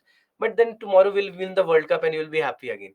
So then after that, those sadness will go. So that's just a state of being sad because of one incident or the other. That's not depression. Somebody who says that I'm depressed today because India lost is completely wrong in saying that. So that's not depression, that's sadness because of something unfavorable happening to you. So that is where we have to understand the difference, because somebody who's actually suffering with depression, the problem will be a lot more persistent and a lot more severe, because here we'll see that there will be a persistently depressed mood or loss of interest in activities causing significant impairment in daily life, that the basic of the activity, the basics of their daily routine, they'll be not able to do because of this state of depression, and that perhaps may stay with them for months if not years when something like this happens. So that is where the difference lies between somebody just being sad because of an unfavorable outcome versus somebody who's in a state of depression.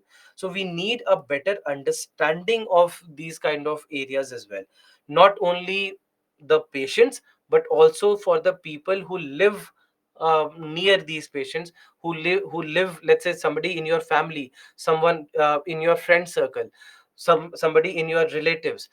If they are suffering, we also need to understand that problem, and it's not only about them understanding this problem, because these are issues where a support helps a lot. A support system being there, whether in the families or in the friends, it really really helps. And that's why for the understanding of people around that person suffering is also very very important. Then there is something else which is called as anxiety. Depression along with anxiety, these are the two most common mental health disorders that we see right now in the world. So in case of anxiety, what we see is that this is also, there will be feelings of worry, anxiety or fear that are strong enough to interfere with one's daily activities. Now, feeling of worry or fear or this anxiety can also be driven by a certain factor or driven by a certain incident. But many a times what we see in these cases also is that it's not always that you have this as a very big problem. So for example, let's say when you go on to write your prelims examination, of course you will be afraid, of course you will have that anxiety, but that anxiety for majority of the aspirants will be for the first 2 to 5 minutes, and then you settle down into that paper and you start writing the answers, or you start comprehending that paper. But for somebody who suffers from anxiety, for them the scenario is very different, because it's not only the fact that they'll feel that for 5 minutes, they might feel it so strongly that they might not be able to perform. They, I mean, under certain conditions we see that they very easily just develop a fever. If not anything else, they may feel nauseated because of these kind of issues. So that's why for a person who is suffering from anxiety, it's a very different scenario as compared to a lot of us who would just feel anxiety in a certain situation, and that is some that we'll be able to cope with. But in extreme cases of people who are suffering, there are anti-anxiety pills that they have to take. They'll be asked by doctors to take those medicines so that they can take care of that anxiety. So that's why we have to understand the meaning of what anxiety in daily life means versus what anxiety disorder means, where an anxiety disorder can be a lot more severe as compared to a normal anxiety that most of us anyway have. Then there is something called as bipolar disorder, where we see that there will be episodes of mood swings from being very depressive state to being in a very high state. So these kind of changes can happen in these kind of cases. Now, when it comes to bipolar disorder, this has been one of those mental health issues that also has been seen to be genetic in nature. It can be, right? It can be genetic in nature as well, that if one of the parents have bipolar disorder, there are chances that one of their children may also develop bipolar disorder at a later stage in their life. Then there is something called as dementia. Now in case of dementia, we say that it is a group of thinking and social symptoms that interferes with daily functioning. So in the cases of dementia, largely we see that dementia will be observed in people who are very old, people who are in their 70s and 80s and so on. But what happens here is that a basic thinking ability, basic remembering ability goes away, and the person will not be able to even remember very basics of their lives. They will forget about their relations, for example. So these kind of things can happen in case of dementia. Then there is something called as schizophrenia. Now, in case of schizophrenia, here also we see that the functions ability to think, feel, and behave clearly is getting affected. And that's why many a times what may happen is that their brain makes a completely different scenario for them, which is something completely false, but they don't know that. They do not know, and sometimes the lines between what is real and what is imaginary becomes very blurred for them. So that's why it becomes very, very dangerous scenario for these kind of patients. So that's why schizophrenia becomes dangerous. And then there is something called as OCD, or obsessive compulsive disorder, where we talk about excessive thoughts or obsessions that lead to repetitive behaviors or compulsions. That uh, let's say, I mean, most of us, we like some kind of pattern in our lives, and if there is something that goes beyond that pattern, we may not like that. But in case of patients who are suffering from OCD, even a small departure could mean a lot of issues for them.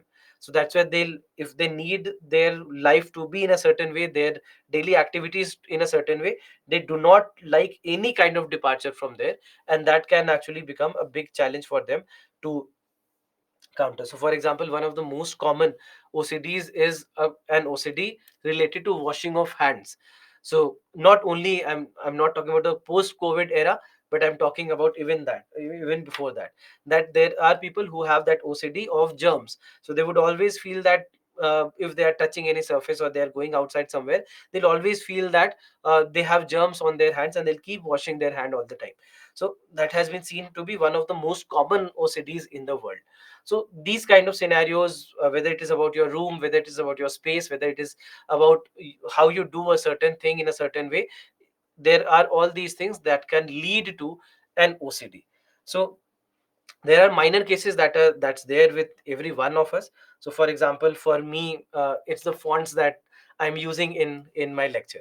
So there are only two fonts that I use, and I ensure that these are the only two fonts that are used in every PPT that I'm giving you lectures in. And if I see any other font by mistake, then it bothers me a lot that there's a third font that is being used. And not only for me, I have implemented it for the other faculties as well, because I did not like even their PPTs, and at times where I saw those PPTs, I changed their fonts as well wherever I could. So these are, but this will not be called as an OCD because I can live with it. It's still fine.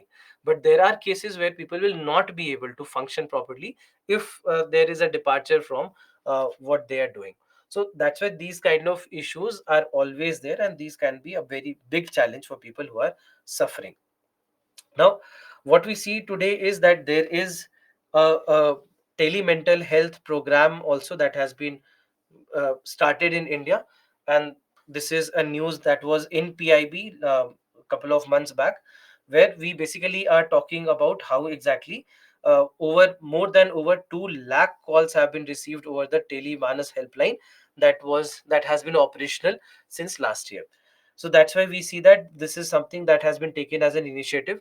We see that there are other mental health programs as well that has been launched by the government of India, understanding the problems that people are facing today, understanding the number of issues that have been rising, uh, because the requirement of something like, let's say, a therapy being required for a lot of people to get over a mental health disorder. So those therapies usually have been very costly, and that also has led to not a lot of people having that access, a lot of people not having that access because it's very costly for them.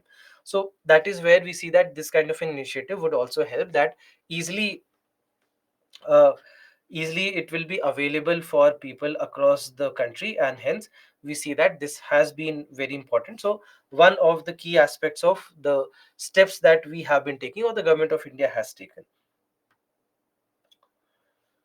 All right. Then the last topic of this chapter is drug resistance. So when it comes to drug resistance is basically a resistance against drugs that certain pathogens might have. That even if you are taking that drug, even if you are taking a medicine, the pathogen, the virus or the bacteria does not get affected by it. So the medicine is completely not functional against that pathogen. So that kind of a case is called as drug resistance. Now when it comes to drug resistance, what we see is that uh, there is this way in which drug resistance might manifest. So for example, what might happen is that a person might have a couple of drug resistant pathogens in the gut, and then when you take a medicine, the normal ones, they are getting destroyed. The normal ones get destroyed, but the ones which are drug resistant, they would not. And now they would start to grow, they would start to multiply, and hence their numbers would increase. And not only that, they would also lead to changes in the properties of even the ones which are not a drug resistant. So overall we see that the numbers will keep on rising like this. The numbers will keep on rising. So there are multiple ways in which we see that something like this actually can spread. So what are the ways? Just try to understand the ways in which it spreads. So one could be from a person who already has the drug resistant pathogens in their body. Let's say they go to a hospital, they go to a healthcare facility. In a hospital you already have people whose immune system is weak, who do not have a good immune system. They are already fighting some other disease, so because of that immune system is not ready for something else. And then in that case, very easily, if let's say the transmission of this drug resistant pathogen happens, it can very easily can spread to others in the hospital as well. And not only in the hospital, for the person who lives with other family members and friends, etc., in the society, without knowing, these kind of transmissions will keep on happening. So that's why the drug resistant bacteria will keep on growing in numbers in the given population. That can become one pathway. So so that way one pathway could be directly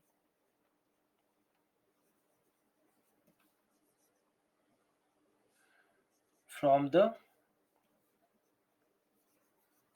affected person. Now, the problem here is that you do not know.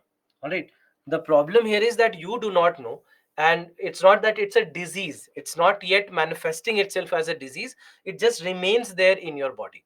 So it will keep on spreading, and nobody knows because nobody is seeing any symptom as such. So that is where the problem lies. Then, secondly, it could be through animals.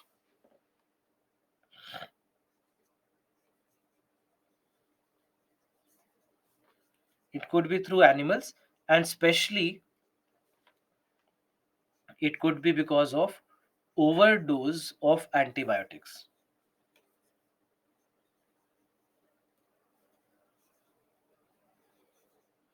It could be because of overdose of antibiotics. That many a times what happens is that uh, the animals that we are using in our farms or the poultry, we see that they are fed with a lot of antibiotics, a lot more than what's required.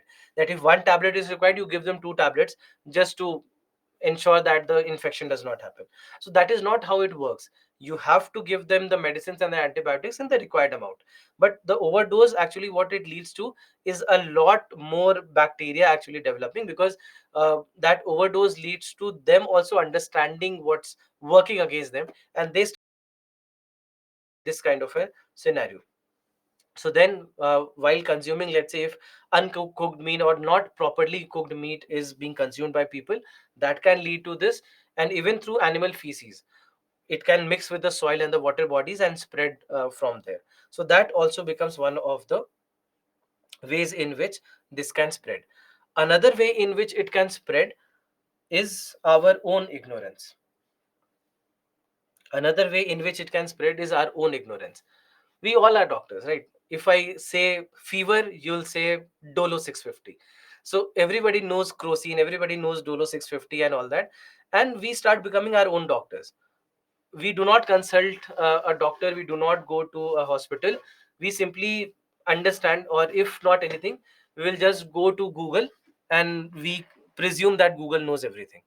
And you will see certain symptoms, you will type those symptoms on Google, and Google will tell you that it is cancer, and you will start believing that it is cancer.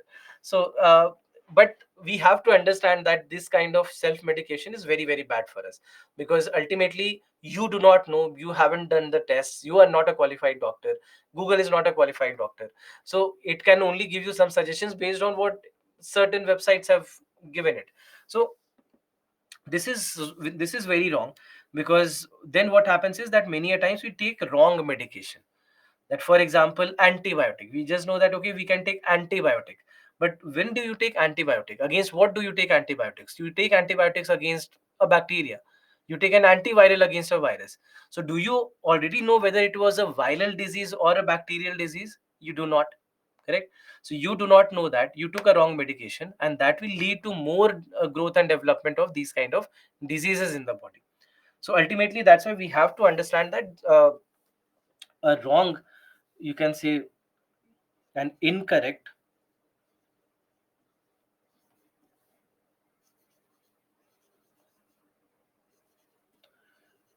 healthcare seeking behavior,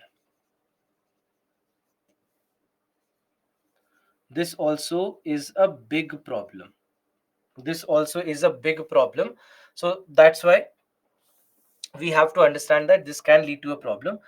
One more problem that has been actually observed, and this was a research that was done, a study that was done in Hyderabad, where we found that there are these units where medicines are being made, antibiotics are being made.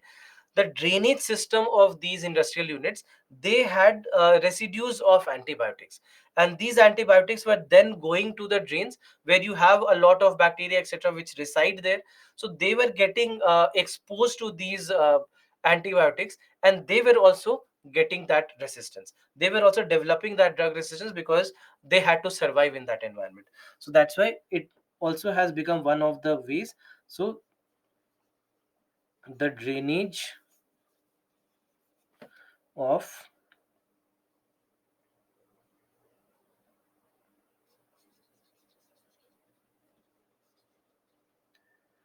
antibiotic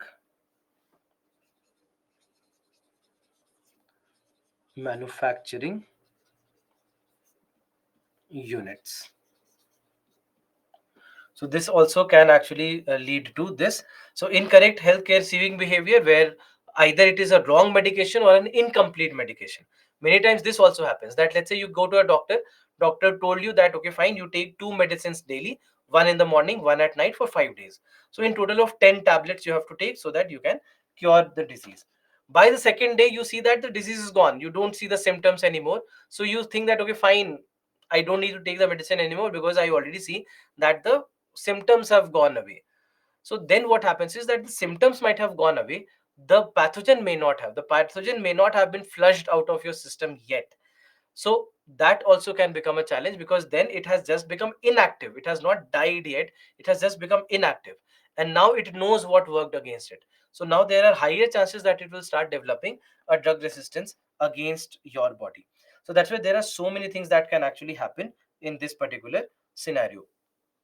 Now, to fight this, what we see is that Government of India has launched a red line campaign. These are called as medicines with the red line, as you see here, that the ones which have higher chances of antibiotic resistance, they now come with a red line. There will be a red vertical line like this, so that you know that these are the medicines that should not be taken without prescription.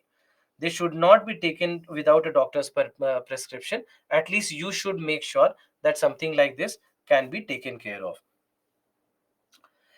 So there are a lot of steps. For example, a better behavior from us is required. From the patient's perspective, also the patient should also be educated in these kind of cases, and also for the prescribers and the dispensers, people who are selling these. Because many times this also happens, that over the counter medicines, you can just go to the pharmacy and you can ask for medicines, and they also casually give out the medicines many a times. So that also is wrong, because they also think that they know everything, because they would have given these medicines to so many people. So they have a basic idea, but you should not rely on that idea. It's similar to you going to a bookshop and asking for the set of books required for preparing for UPSC. So the bookshop owner will always be able to give you that book list because there are so many people who have bought from them. But that's not the right way of studying and strategizing your preparation. Same goes here as well. So that's why all these things are required, especially given the fact that today we have online medicines also available. So that also becomes a challenge, because then you have to rely on the prescriptions, etc. uh, if they don't really see that prescription well and they are simply giving out the medicines, that also can lead to the problem. And in this case what we see is that WHO also has done a revision where they have divided all the antibiotics into three categories: access, watch, and reserve.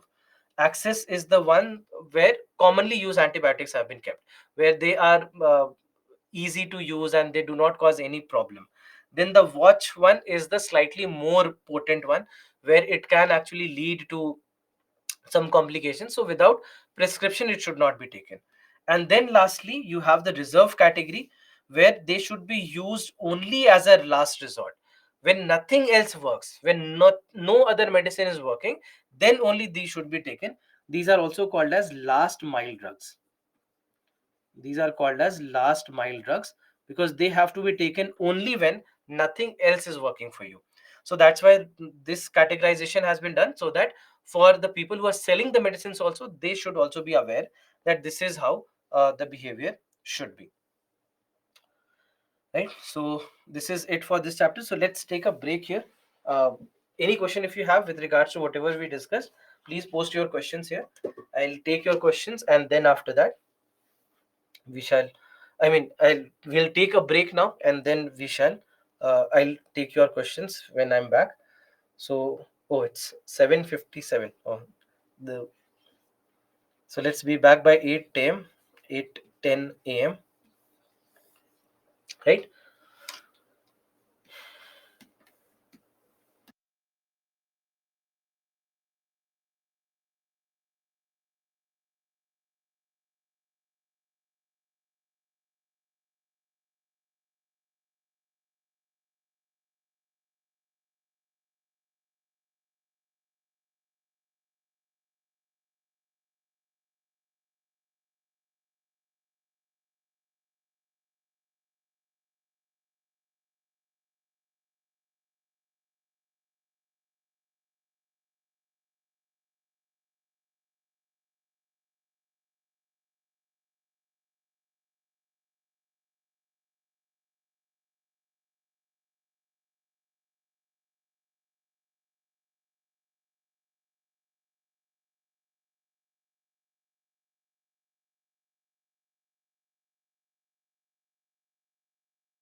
Welcome back, everyone. First, let me tell see your questions first, and then we shall move forward. Dolo 650 directly affects on kidney because 650 denotes mg of Dolo, and as per WHO advisory, any medicine mg power is higher than 600. We should take once a day. That's correct in most of the cases. When it comes to any medication, the amount of medication that you are taking always matters a lot. That, for example, in case of paracetamol formulations as well, uh, you'll see, for example, the ones which are for headaches, etc., Saridon, etc. They'll have a much lower concentration of paracetamol as compared to something like Dolo 650 or Crocin 650 and so on. So yes, 650 mg is a lot and should be avoided as much as possible, but in certain cases where it is not avoidable, it has to be taken. So, and that's why prescription is very, very important. That somebody, just because you had fever, you cannot just keep taking paracetamol, because it has a lot of negative impact on kidney for somebody who just keeps on taking wherever required. So only in certain cases of, let's say, very high fever in something like a dengue, for example, there the doctors would ask you to take even Dolo 650 maybe 3 times a day, because the fever is very high, and to calm it down, to bring it down, you need to take that. So yes, it's, of course, it matters of matters what dosage is being taken, and that's why self medication as much as possible should be avoided.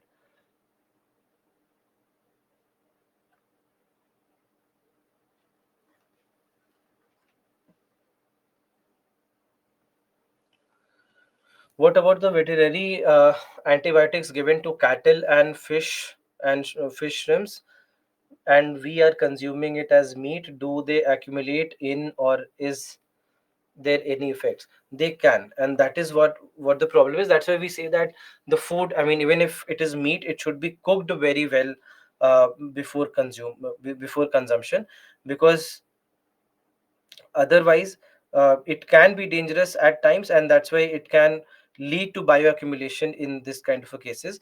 So biomagnification in these cases. So that's why yes, they have to be taken with precaution as much as possible.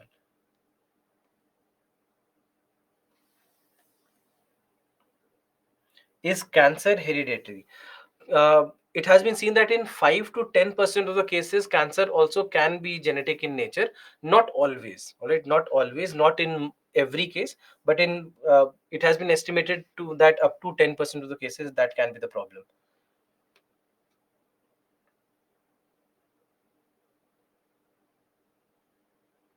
How is the government ready to tackle the humanitarian crisis in the future if it happens due to robotics and AI? Frankly, I wouldn't say that the governments across the world today are ready.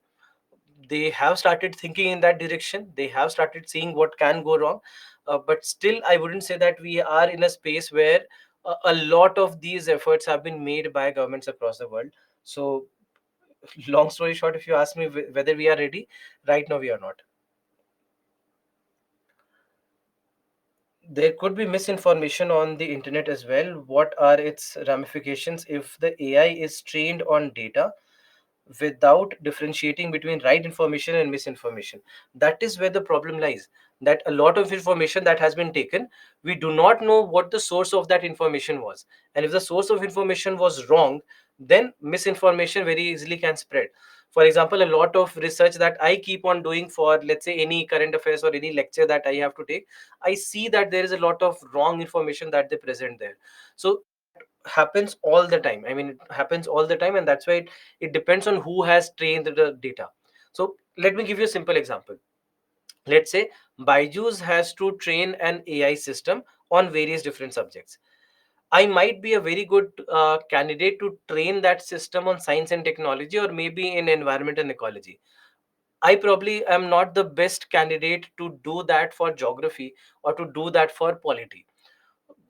I would probably prefer a Mukesh sir for geography, or a Sarmat sir or Anubhav sir for polity, correct? Because they are the experts of that subject. I am not.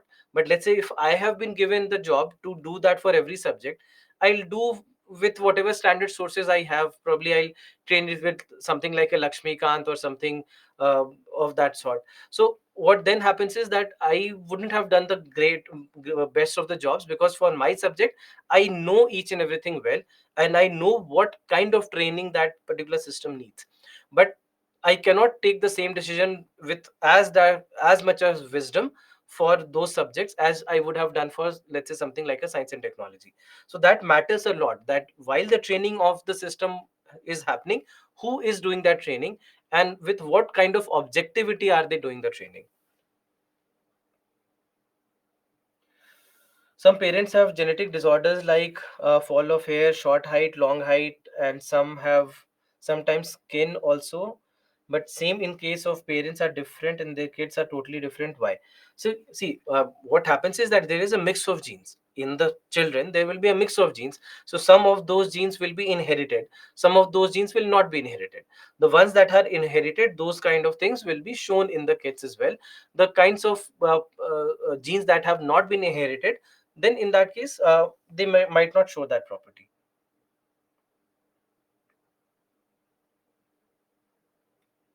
Non-communicable diseases are not communicable but can be transferred genetically from parents to kids. Yes, it is possible. It is possible that it might so happen.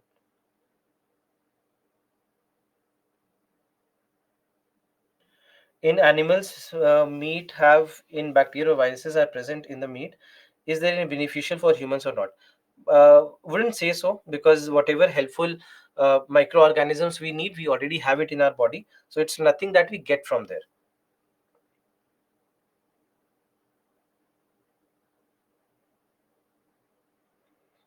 Examples of hereditary diseases, there are a lot. For example, something as simple as diabetes can also become genetic in nature.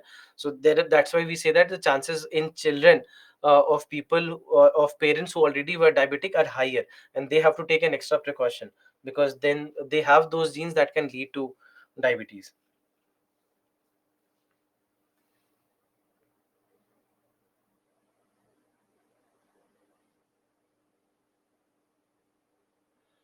How fat can hamper blood circulation and heart based disorders?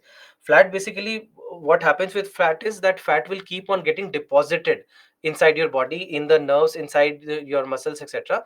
And that's why they would start to block the passage of nutrients, passage of blood, and all. And that is why it starts to cause a problem.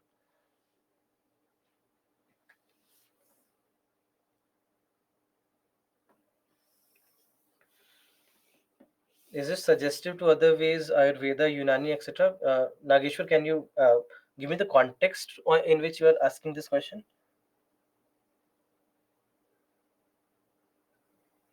Can drug resistance spread through plants if the plant is irrigated with water containing such pathogens?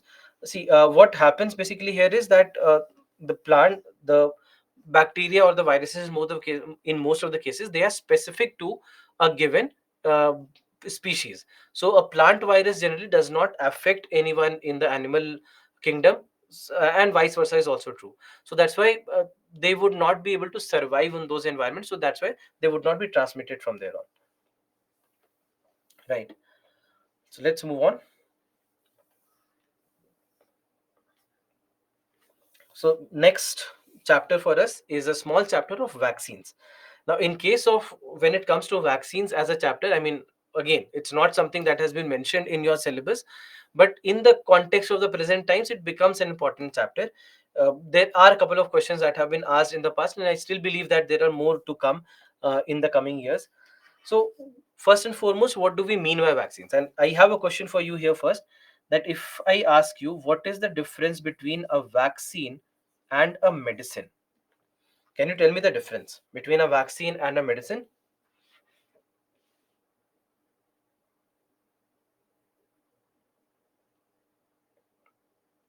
Yeah, Deepika, you're correct. Akula also correct. Prajwal correct. Chaitanya correct. Abhishek correct. Tagdis correct. All right. So many of you have been giving the correct answer. So the basic difference: medicines cure, Vaccines prevent, right?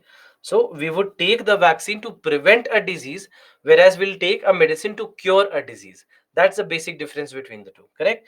So now in this particular scenario of medicines versus vaccines, when it comes to a vaccine, we are trying to prevent a disease. Now the question is, when do we want to prevent a disease? And would we not want to prevent all the diseases? Why to have medicines? Can we not have can we not have vaccines for every common disease instead of having medicines for them? So you have to understand two things here before we delve into the concept of vaccines. First thing is, when do you want to prevent? We want to prevent when it can be fatal, when it cannot be cured. So if there is a possibility that I can prevent it before it happens, I should do that. Or if it can be life threatening, that if it happens, there are chances that it could take the life of that patient, then in that case we would want to prevent. Otherwise, if we can cure it, if we know that there are ways in which we can take care of that disease, we can cure that disease, we would probably prefer that. Also, if you start taking vaccine for everything, you will also confuse your body. It's not easy for your immune system to keep a note of everything. That instead of, what happens here is that instead of studying 5 subjects, they'll have to study 50 subjects and remember 50 subjects. So for them also, it's not very easy to just remain there, and it can actually be a big challenge for them. So that's why there are these two reasons. That one, you try to prevent a disease which can be potentially fatal, or something which is incurable for you. Secondly, if you take a lot of vaccines, if you keep taking vaccine for each and every uh, each and every disease, then your immune system will not be able to handle everything perfectly. So that's why we see that there are limited number of diseases against which we take a vaccine. Very recent example for us has been COVID-19. In case of COVID, we know that uh, although COVID, also people come out of COVID, it can be cured, but people have lost lives, and it is potentially life threatening. And that's why COVID-19 vaccines, that's why the vaccine was important, so that we can prevent the disease before it happens. Similarly, let's say something like rabies. Rabies is 100% fatal. So if somebody is suffering from rabies, they will die. There is no cure that we have for rabies right now. So that's why you have to prevent it. That's why you have to take a vaccine against rabies, so that you can prevent rabies. So that's why we see that always will take vaccine in such a scenario. Now, how do we define it? We define it as a suspension of a weakened, killed, or fragmented microorganisms or toxins, or of antibodies or lymphocytes, that is administered primarily to prevent a disease. Correct? So now when it comes to the definition, what we are saying is that either we'll use a microorganism, the pathogen maybe, or something which is very close to that pathogen, or maybe a toxin that is harmful for, let's say, which the immune system recognizes as not being useful, or so something like this will be done, right? So what we'll do is that in all these cases, vaccines will be used. Now in general, understand the basic concept behind the vaccine, that how does a vaccine work, what do we do to make a vaccine. So many a times we call the vaccine also as a pathogen imposter. So why are we saying that it is a pathogen imposter? Let's try to understand that. So in this particular scenario, this is how the vaccine works. Just understand the entire process of how the vaccine works. First and foremost, when the vaccine is delivered, so when the vaccine is delivered, what we deliver is something called as an antigen. These will be called as antigens. So antigens will be delivered in our body. Now, most of the cases of vaccines, what we see is that the vaccine will be made of a pathogen, or something that is very similar in its structure and function to the pathogen. So it will contain a virus, or maybe it contains a bacteria in it.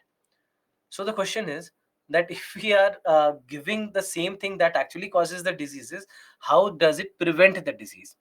So first and foremost, this antigen that we are delivering to the body, the pathogen, the virus or the bacteria that we are delivering to the body, it has been weakened. Either it has been made very weak, or it has been killed already before delivering to the body, right? So we do that first. So these are called as antigens. What is an antigen? Antigen is anything against which our immune system responds, or anything that our immune system would attack, that will be called as an antigen. So now this antigen is delivered to our body through the vaccine. Now next thing what happens is that we have antigen presenting cells. All right, we have antigen presenting cells. So these antigen presenting cells, these are like, you can say, night guards who are just on a patrol. They would just keep roaming around in the body, in the bloodstream, just to look for something unusual, just to look for something foreign. And as soon as they come across something that they do not recognize, they would quickly make sure that they catch hold of it. So what happens is that these antigens will simply stick to the body of these antigen presenting cells. All right, they'll stick to the body of antigen presenting cells, and then when they stick to the body of antigen presenting cells, this is where this is where we see that now they would take these antigens to the required authorities. So it's like a thief has been caught at night by the guard, and now they are going to hand it over to the police, so that police will do whatever they want to do with that thief. So this is what has happened until now, that the antigen entered the body, antigen was countered by the antigen presenting cells. So that's an antigen presenting cells, because these are the ones which will present the antigens to, or give the antigens to, the required cells. So this is where T helper cells come into the picture. These T helper cells will they will receive these antigens from the antigen presenting cells, and they will start calling upon the B cells and the killer T cells.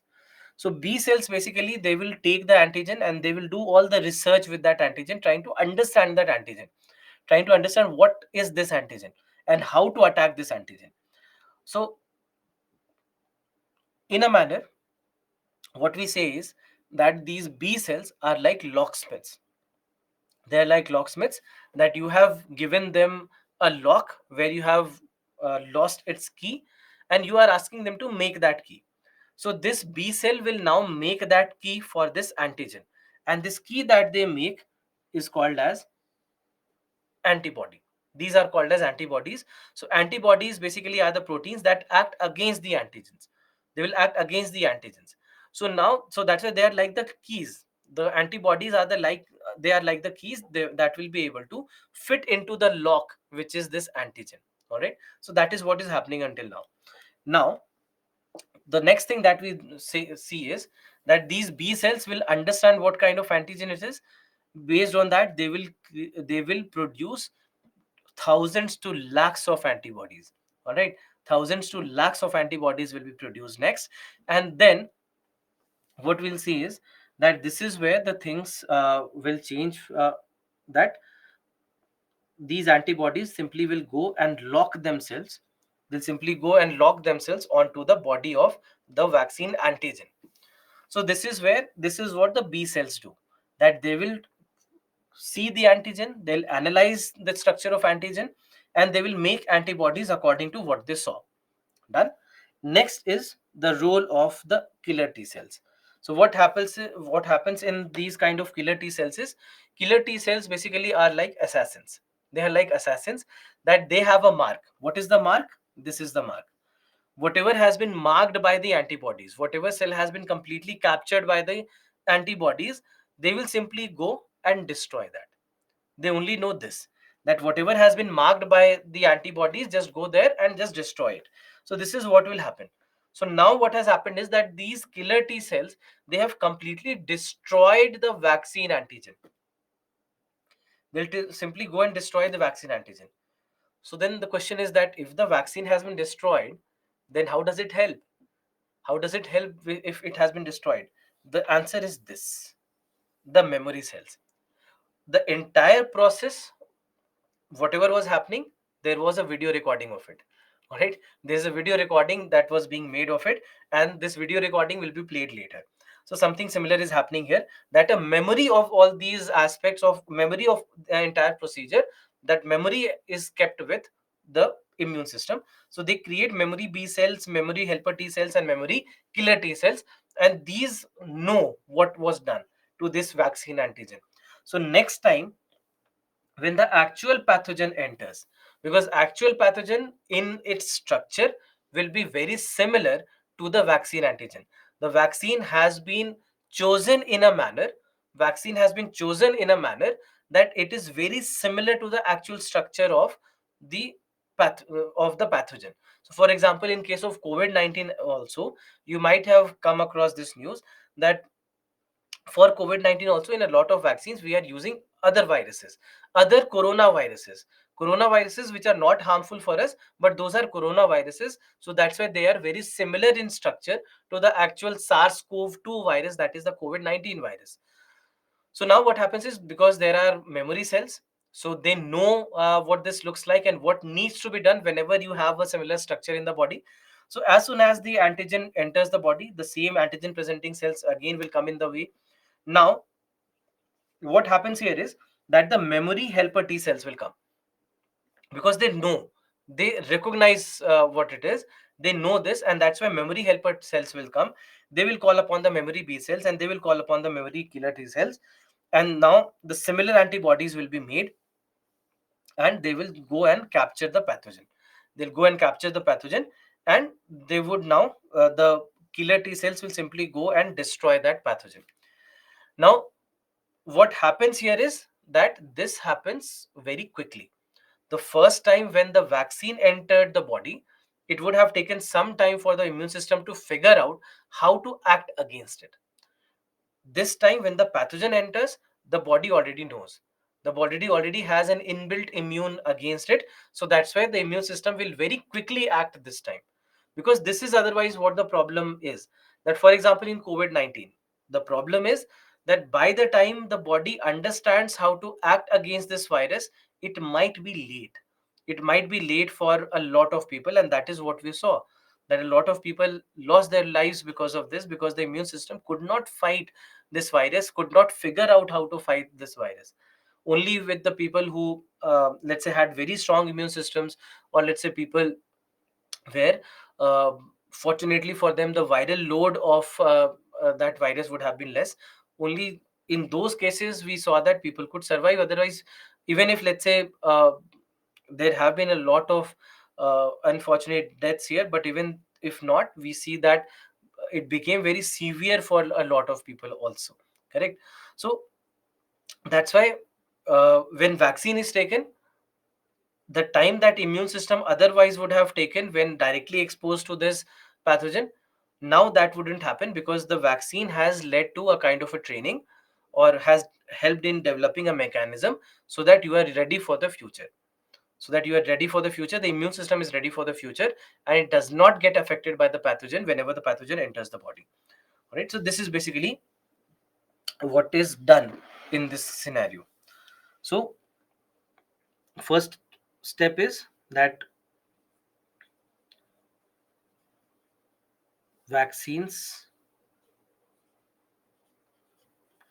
deliver antigens. Vaccines deliver antigen. Then I'm writing this as APC. So then APCs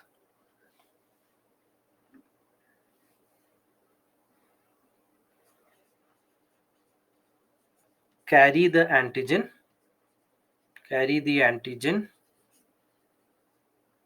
antigens to T helper cells.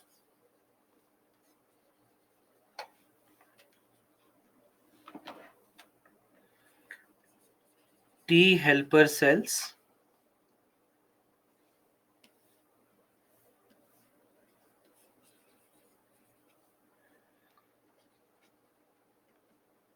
initiate the immune response.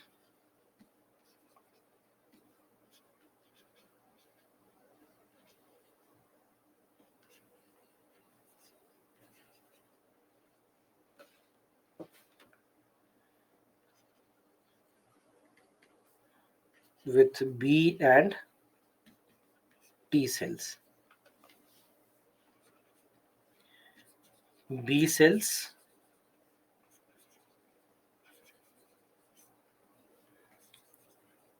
analyze the antigen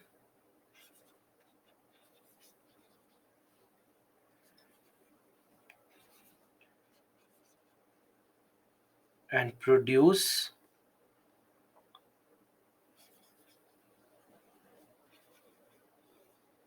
thousands to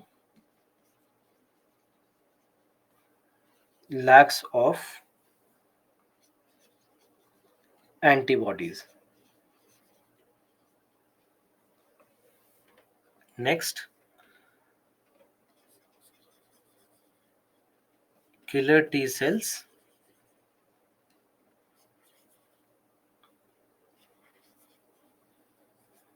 destroy the vaccine antigen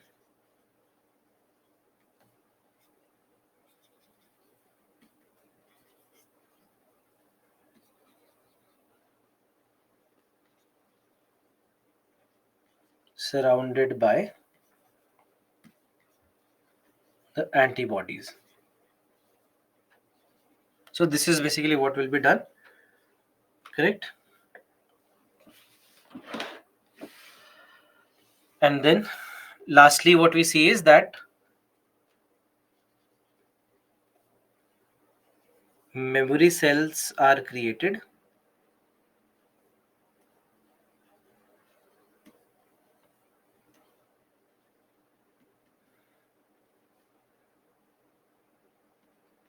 with information on the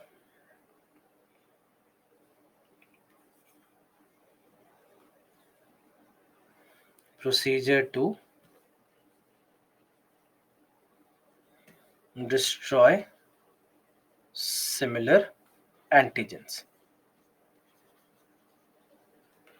So this is basically how the things work. So just remember the story so that just in case you have to reproduce this in the paper. And then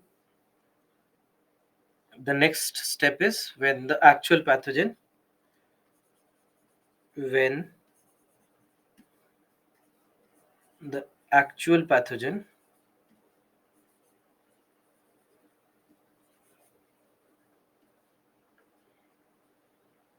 enters the body,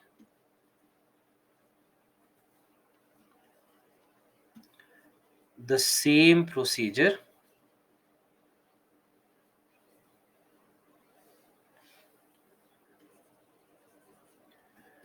will be repeated by the immune system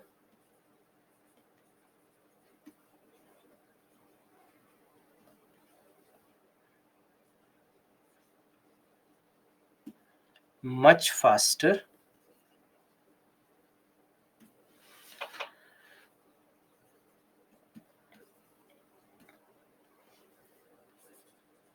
with the help of the memory cells. All right. So this is the entire procedure of how vaccines work. Now, in case of vaccines, what we see is that to make this procedure work, there are various different types of vaccines that we use. We have whole pathogen vaccines, we have subunit vaccines, and we have nucleic acid vaccines. So now whole pathogen vaccines are the vaccines where you use the entire pathogen, right? Where you use the entire pathogen, and that's why it is called as whole pathogen vaccine. Now this can be done in two ways. Either you have inactivated vaccines or you have live attenuated vaccines. All right, we have inactivated vaccines or live attenuated vaccines. Inactivated vaccines are where the pathogen that you are using, the pathogen already has been killed. All right, the pathogen already has been killed, and then they are administered inside the body. Now the immune system does not know what is living and what is not living. It just sees that there is something foreign. I do not like that structure, I want to destroy that structure, and they would just go and destroy that structure. So that's why inactivated vaccines will be used where you already have destroyed the pathogen being used, and then after that it is being delivered in the body. And then after that we have the live attenuated vaccines where the pathogen has not been killed, but rather it has been weakened. It has become so weak that it's not going to cause any harm in the body. It has been made very dormant, and hence it is not going to do anything wrong in the body. So that's why body is not going to be affected, even though the pathogen is living, even though the microorganism is living, yet it's not going to cause any trouble to the body. All right. So that's why inactivated and live attenuated vaccines, these are whole pathogen vaccines.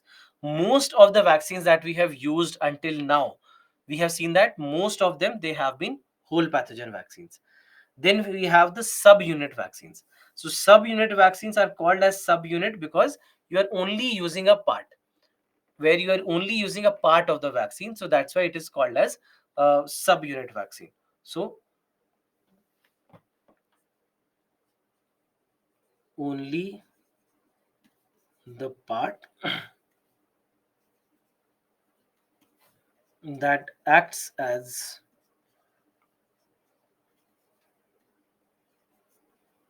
antigen is used. So that's why it is called as a subunit vaccine. So subunit vaccine, for the first time we see that against COVID-19 there were different vaccines that were made, and some of them were subunit vaccines. Otherwise, as I told you, in large number of cases before this, they have been cases where whole pathogen vaccines has been used. Then we have nucleic acid vaccines, where we use some kind of genetic material. Some kind of genetic material is used as antigen. So genetic material as antigen, right? So this is basically what we see in case of nucleic acid vaccines. So here we see that we have mRNA vaccines, DNA plasmid vaccines, recombinant vector vaccines, and so on. So all these mechanisms have been used. Again, for the first time we see that visibly it is being used against against COVID-19. So whole pathogen, so I'll write where entire pathogen is used. Entire pathogen,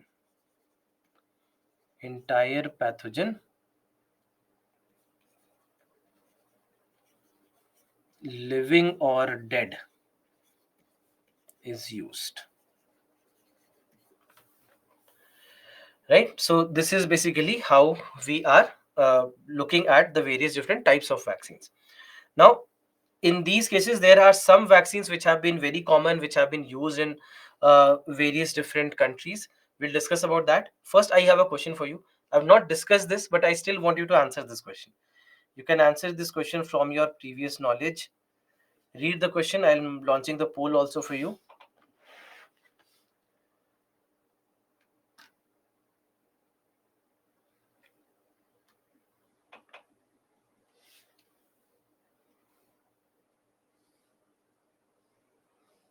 Please mark your answers. I'm just launching the poll.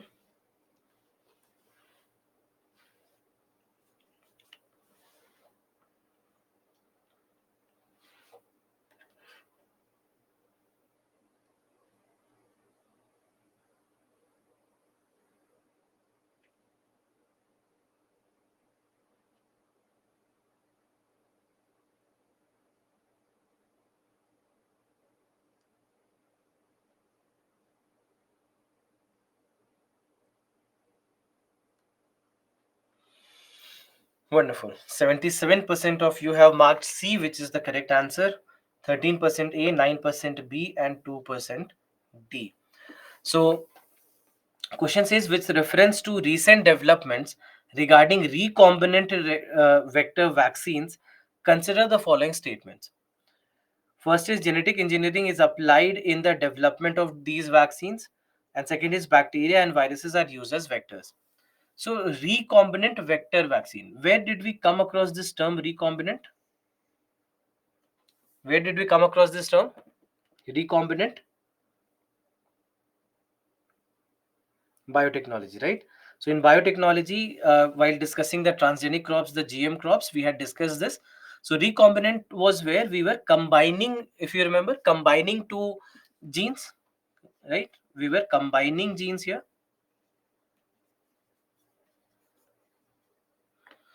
right, where you took the gene of interest and then you combine it with a carrier or a vector. That is where we came across this term vector as well. So what is the vector? The carrier of the gene. Correct. So look at the first statement. Genetic engineering is applied in the development of these vaccines, of course, because we are combining two genes artificially. So that's why genetic engineering is being used. Vector. So bacteria and viruses are used as vectors. If you remember, we had discussed this as well, that most of the cases we use virus, but we can use bacteria as well. Right? This is what we had discussed in recombinant DNA technology. So both the statements are correct. So correct answer, that's why, will be both 1 and 2. So that's why, without knowing about the vaccine, without knowing what this vaccine actually is, you can answer this question. So looking at the various different types of vaccines, first is inactivated vaccine. So what we discussed is that where this is where we use the killed version of the pathogen, which causes the disease. So against a lot of diseases in the past as well, we see that inactivated vaccines have been used. So against COVID-19 vaccine, a vaccine that we were using in India, there is a vaccine that we used in India which was inactivated vaccine. Do you know which one was inactivated vaccine? Any idea?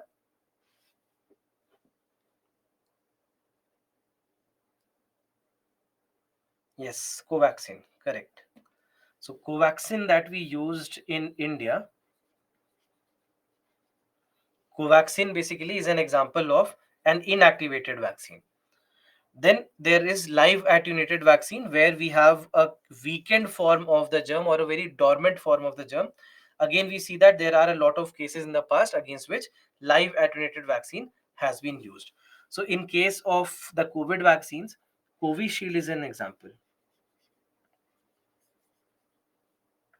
So Covishield, that was very commonly used in India.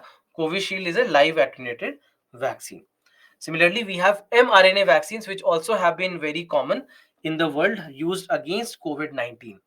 So now mRNA means messenger RNA. So messenger RNA is a kind of nucleic acid that we have in our body that contains the information or contains the instruction to make various different types of proteins. All right, it has the instruction naturally present in all our cells. It carries the instructions for making proteins from our genes. So that's why mRNA. Now, what we are doing in this mRNA vaccine is that this mRNA is being delivered to the body, and when it enters the body, inside the body it starts making proteins. It starts making antigens inside the body. So instead of what happens in normal cases, like for example in whole pathogen vaccines, that we deliver the antigens, right? Here we don't deliver the antigens, but rather we deliver the mRNA, and the mRNA will basically make the antigens inside the body. So there are two vaccines which have been common, not really used in India, but across the world it has been used. One by Pfizer and one by Moderna. There is already a controversy also between them, and we'll discuss about this controversy when we go to the chapter of intellectual property rights, most probably on Monday. So this is basically what mRNA vaccine is about. Now, lastly, we have the recombinant vector vaccine, or the kind that we used was the viral vector vaccine. So where we know that there is a virus that is being used as a vector, and hence a modified where there are two different genes being carried, or two different genes being carried from both two different pathogens and being combined together. So that is basically what we see here. So again, against COVID-19 for the first time it has been used. And the Russian vaccine Sputnik V, you might have heard of this. Sputnik V vaccine is a viral vector vaccine. All right, this is the viral vector vaccine. So overall, we see that all these vaccines have been used. Plus, there has been this DNA vaccine, and this DNA vaccine is something that has been produced in India. It's the world's first DNA plasmid vaccine that has been produced in India. And one of the very important factor about this DNA vaccine, that first of all, yes, great that it is the first made in India DNA vaccine. Nobody in the world has made a DNA vaccine before India. So that's a great news for us. But at the same time, it's also very important because it tackles a problem which is called as vaccine hesitancy.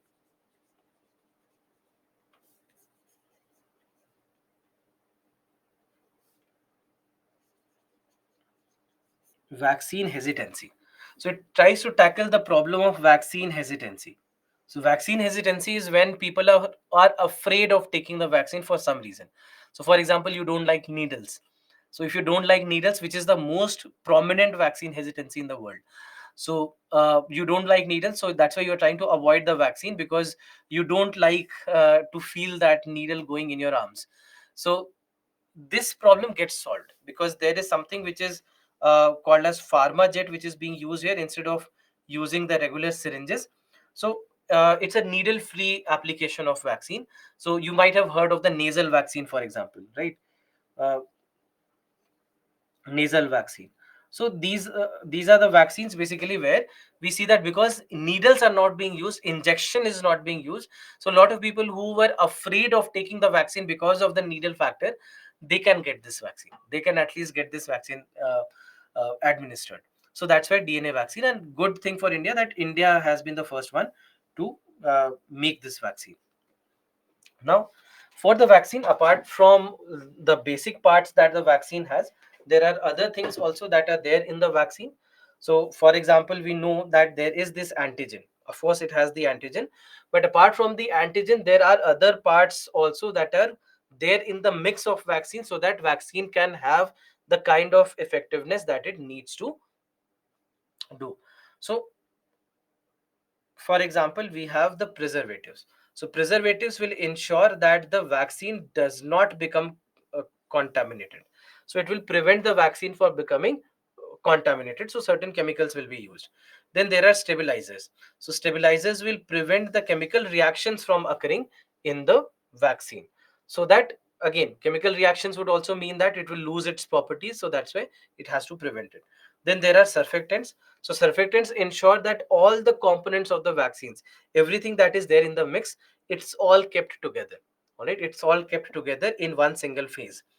Then there could be certain residuals. So residuals are the ones or the things that have neither a positive or a negative impact on the working of the vaccine, yet they might be present because of some residues that were left over from the manufacturing process. So those are called as residuals. Then there is the diluent. Diluent basically is like the solvent for, let's say, something like water, where you will mix everything. All right, so it acts like the solvent. It acts like the solvent in which you have all these components. So you might have seen that if you look at the vaccine bottle, you'll see that it is in the liquid state. So it's in the liquid state mainly because something like water would be used as the base for every other vaccine component. And then there is a very, very important part of a vaccine which is called as an adjuvant. Now, the role of the adjuvant is to stimulate an immune response from the immune system. Because what may also happen is that, let's say, the vaccine has been administered to you, and the vaccine, without having any effect, it is just flushed out of the system. It is excreted out of the system, and it did not have any effect on the body because the immune system did not come across it. Immune system could not find this vaccine, and the vaccine simply was excreted out of the system. You wouldn't want that. This is where adjuvants come into the picture. Adjuvants will start creating some local responses, that as soon as they enter the body, they'll start making some ruckus. They'll start doing something so that they get noticed, so that the police would notice them. All right, so they would be like thieves uh, who are stealing something in broad daylight, because they want the police also to notice them. So this is basically what the role of adjuvant would be, that they would start creating local responses. They will make certain problems so that the immune system recognizes that there is a problem, and they would the cells would rush towards that area. So that way, adjuvants actually play a very, very important role. Now, last topic in this chapter is efficacy of a vaccine.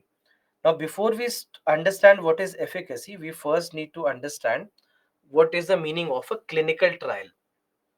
Before the vaccine is released for the market, before it will be given to people like us, there will be a lot of steps that it needs to go through. So first step, for example, will be the lab based studies. So for example, we'll try to understand the positives and the negatives of the vaccine.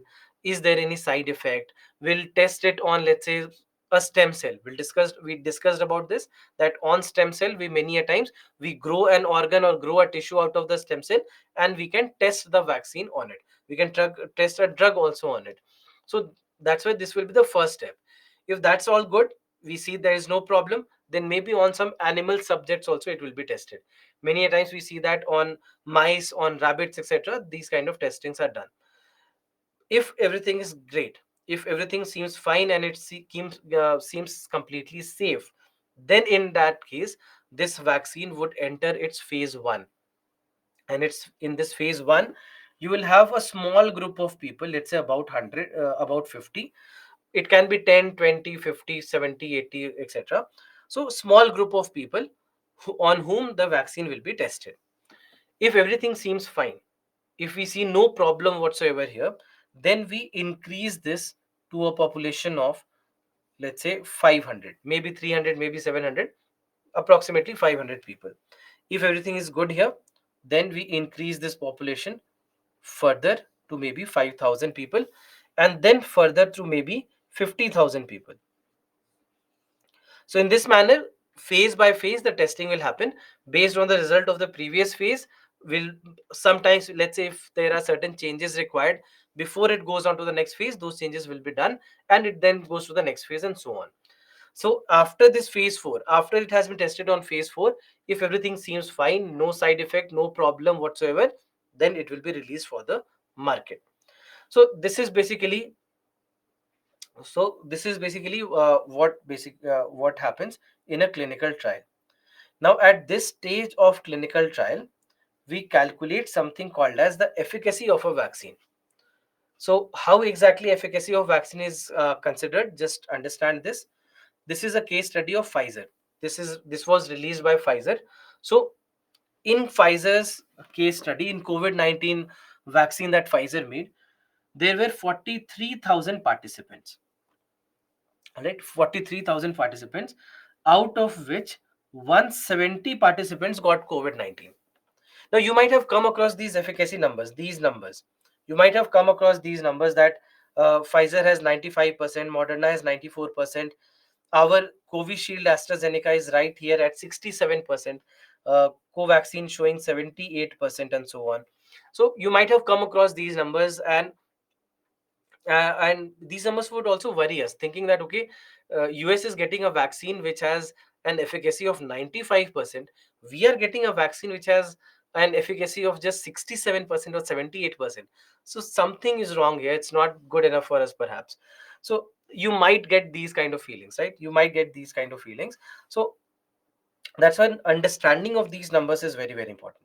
That in case of Pfizer, how the calculation was done, that 95% the efficacy that it has, how exactly does it have 95%? So out of 43,000 participants in the trials, there were 170 candidates who, even after getting vaccinated, they still got infected with COVID-19. 170 out of 43,000. Now, let's see what happens in a clinical trial is that out of these 43,000 candidates, they will be distributed in two groups of equal numbers. So, let's say 2100, 21,500. So, so this is one group and this is another group. Now, what happens is, out of these two groups, one group will be actually given the vaccine and the second one will not be given the vaccine, but they don't know this. Perhaps instead of vaccine, they just have been delivered water, but you do not know that. All right, you have not been told about it. So let's say first scenario, that there were 85 people who got infected even after getting vaccinated, and there were 85 from the placebo group. So this is placebo, where you have been tricked into thinking that you have been given a drug or a vaccine, but in reality you haven't been. All right, so that's what it is called. This is called as placebo. So let's say there were 85 from the vaccinated group and 85 from the placebo group out of 170. Then you would say that the vaccine does not have any effect. That whether you take the vaccine or you don't take the vaccine, you are still getting affected. So that's why in this scenario, we'll say that efficacy is zero. Then scenario 2 could be that everyone who was vaccinated did not get infected, and everyone who was not vaccinated, who received placebo, they got infected. So then in that scenario, it would mean that efficacy rate is 100%. Great. The actual numbers that we saw for Pfizer was this, that out of 170 people, there were 8 from the vaccinated group and there were 162 from the placebo group. And that's when, now that you calculate this number would come out to be 95%. So 162 out of a total of 170 people is basically how we can get to the number. So overall we see that this is basically how the things would be calculated, and we'll get the result based on these calculations. So now what happens is that when we are looking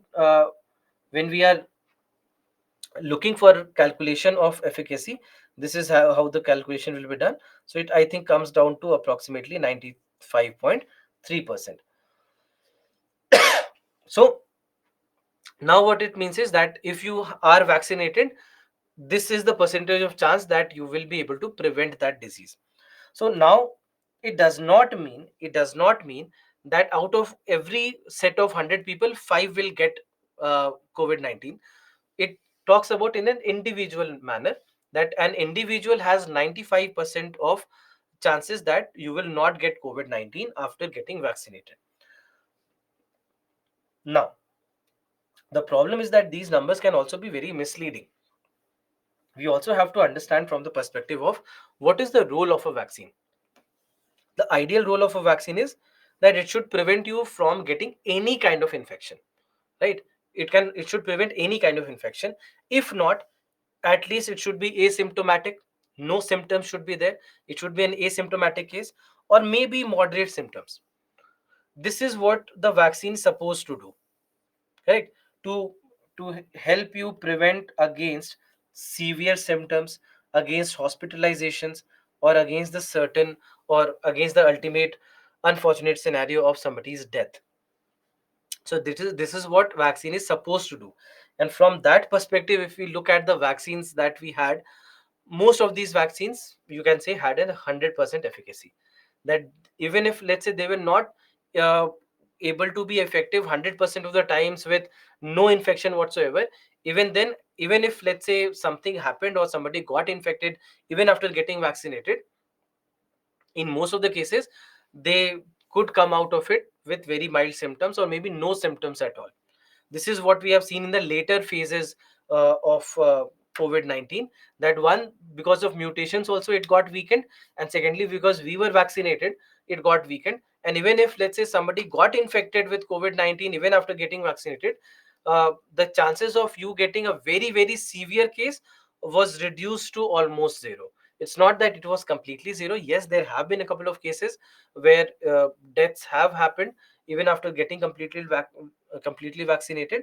But what we see is that the numbers have been drastically low after getting vaccinated. So that is basically what we see with regards to the efficacy rates, and that is why we need to understand these efficacy rates a lot better, because many a times we do not even know under what circumstances these efficacy rates were calculated, because companies would always want that they should be able to show as high efficacy rate as possible. So maybe they are not being completely ethical in doing these trials, and that's why those numbers may be bloated numbers and we do not know about that.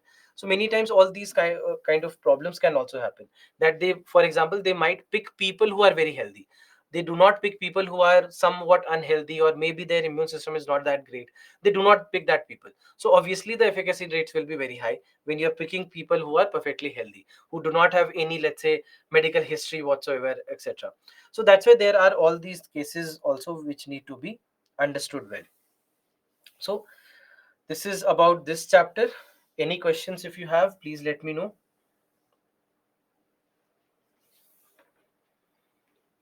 What is a placebo? See, placebo is where you are being given something, where you have been told that you are being given a medicine, but in reality, you haven't been given a medicine.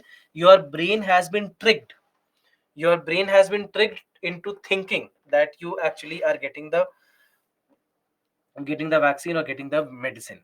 So, for all you know, you might be taking a white colored sugar pill, but you have been told that this is Dolo 650. So that will be called as placebo, that you do not know, your brain has been tricked. into thinking that it is placebo, sorry, into thinking that it is medicine. We say that, for example, a very important medical procedure entirely works on placebo. For example, your homeopathy. Homeopathy is said to be working on placebo effect. That many a times we see that the psychological effect of the placebo might also cure some of the milder diseases. Not in, of course, not in the severe cases, but in the milder cases.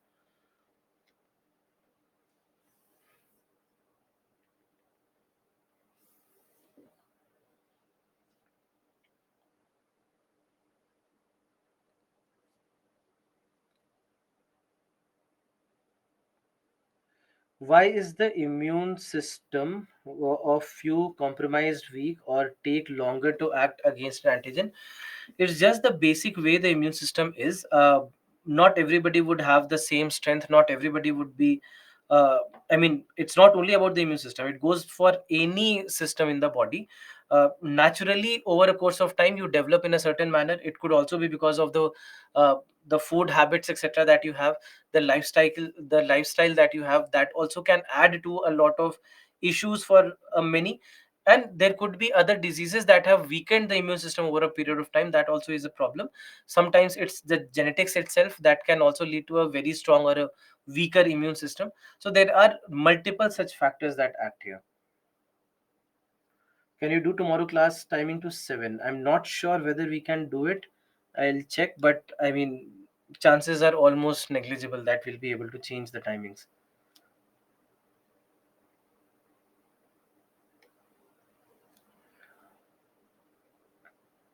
How can we say vaccine is more effective? Uh, we are not saying effective, we are saying that the efficacy is uh, high. So always remember that efficacy is not equivalent to effectiveness. We have seen, for example, a lower efficacy vaccine like Covishield or the AstraZeneca vaccine was better against the Delta variant, which was the most problematic variant, which caused the most number of fatalities in the world. uh, Covishield or AstraZeneca worked better against it instead of the high, as compared to the high efficacy rate uh, vaccines like Pfizer, etc.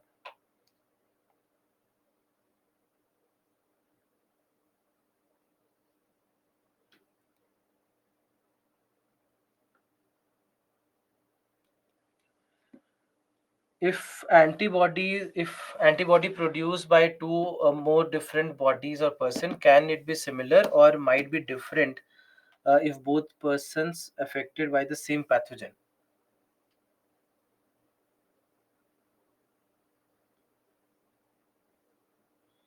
So okay, it will be similar. I mean, the antibodies that will be produced will be very similar in nature, because it depends on the antigen and not the individual.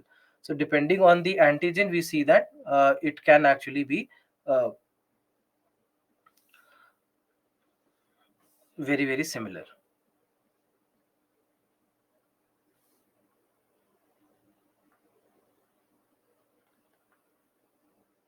Altinta vaccine, I'm not sure, Madhur, what exactly it is. If in placebo it is only sugar pill, how does the body, that's body heal? Basically that's what I said, that it's more of a psychological effect many a times that it has. And because of that psychological effect also, many a times immune system starts working, and it is something which is very very real.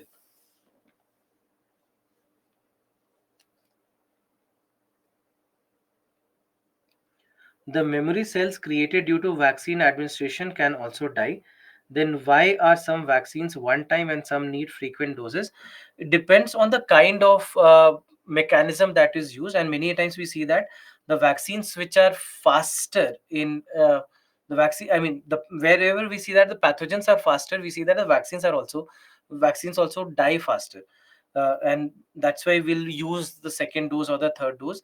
And in some cases where we see that where the pathogen is slow, the vaccine also is able to retain for a longer duration of time. That, for example, something like a rabies vaccine very easily can last for 5 to 7 years, if not 10, 12 years in the body, whereas a COVID-19 vaccine perhaps will not last for more than 2 years of time. So it depends on case to case, depends on what kind of pathogen it is and what kind of memory cells because of that has been created.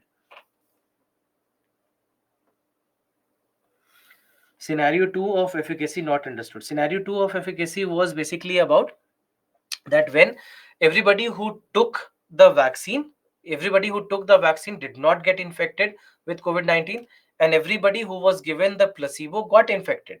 So that's why the efficacy in this case will be said to be 100%, because if you are getting the vaccine, you're not getting infected, and only the people who are not getting the vaccine are getting infected. So that is the second scenario.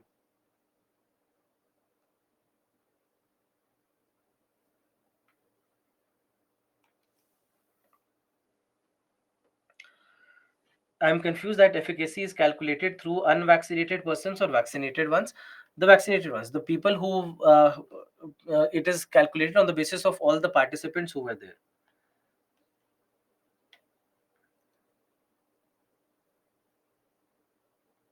The death of vultures due to diclofenac, which spread almost to all the vultures to eat the animal like cow, is considered as antibiotic resistance.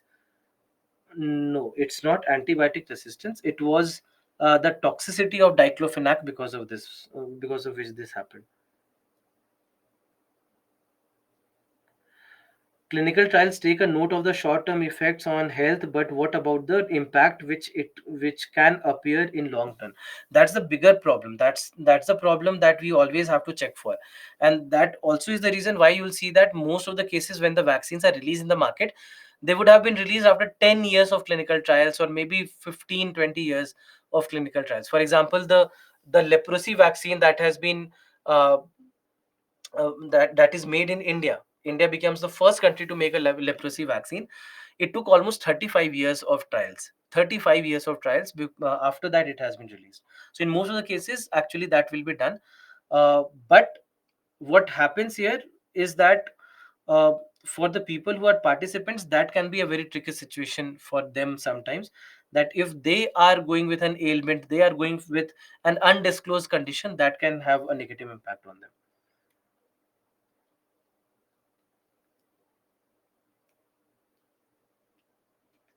If immune system is affected with foreign matter like AIDS virus, it will not be possible to get down the virus effect by using the immune system busters.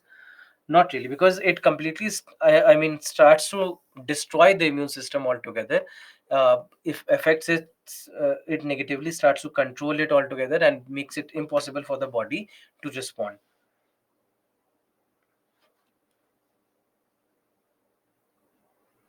Does the same vaccine work even if the virus has mutated, or does it require new vaccine? So, whenever we make the vaccine, we ensure that all the present and the future mutations, or the all the possible probable mutations are also taken care of, and accordingly a vaccine has been made.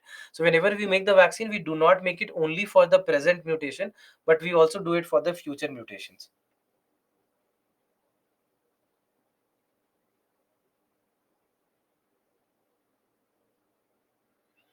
Why the vaccine for diseases like AIDS and rabies still not developed? No, for rabies we have the vaccine. You take the rabies vaccine, but for AIDS it hasn't been made possible. See, it's very difficult to predict how how the virus would work. To attack the virus is not an easy job. In certain cases, we have been lucky that we have been able to do that, but in most of the cases, it's very difficult. And that's why in AIDS, although we have been trying for the last 20 odd years or 30 odd years, we still haven't succeeded with anything with regards to AIDS.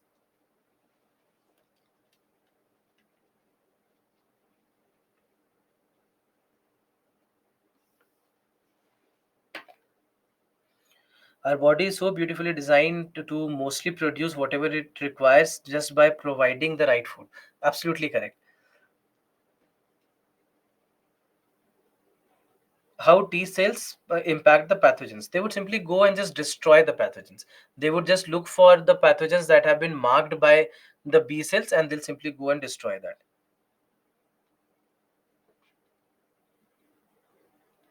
Usually, all the preclinical and clinical trials take a lot of years. How come COVID vaccines were released in such a less time period?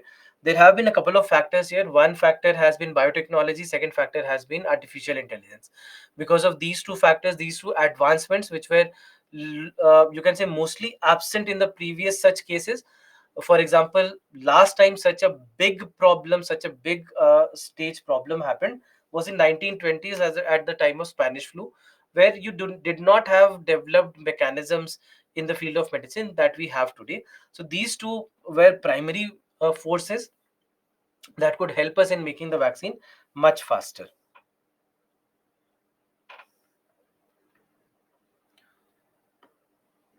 Hormones injected to bovine animals to increase the milk production, which can also take a toll on hormone balance in the humans. What can be the long term impact and how can we tackle this? See, first and foremost, today that's why we see that there is an increasing awareness among the people as well in understanding what was done, what goes behind the scenes in the process. That when you have the organic, uh, a lot of organic milk products, etc., also available today, it always is advisable that know your company, know the company from where you are buying it, know what they use, what procedure they use, what kind of animals they are using, what each and everything they have to disclose. And that's why we see that they all try to maintain that transparency today. At the same time, what can the effects be? Effects can be dangerous. They can lead to certain diseases. They can lead to permanent changes in the genes itself, in some extreme cases. So that's why we need to be very aware of what's being used there. Otherwise, it can really have a problem in the future.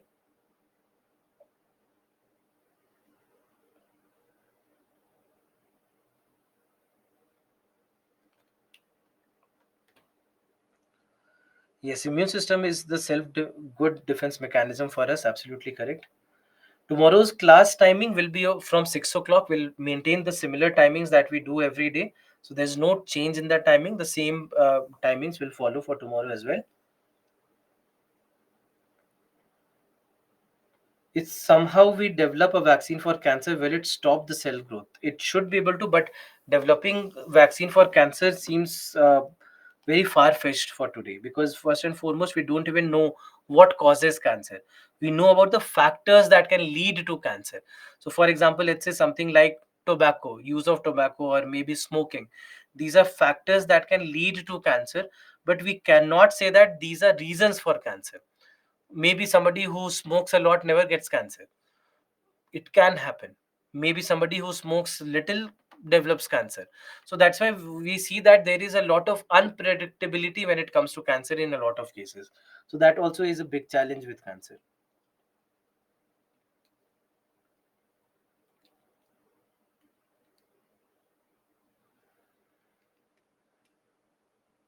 How scientists knew that there is something in the human body called antibody that have potential to protect body to any foreign particle or pathogen. So basically it all starts, you'll see that in the 16th 17th century these kind of developments happened. Initially we see that these kind of developments happened where we understood that the body also has a mechanism to fight. And with the advancements in medicine and a better understanding of our own body, we see that all these things started to develop. How cancer cells reproduce themselves? Not reproduce, but rather they keep on growing, and also those properties are imparted to other cells as well, and they also start to grow without stopping. All right, so I think I've taken most of the questions. I It's already 9:20. I don't know whether we have the time to start with defense.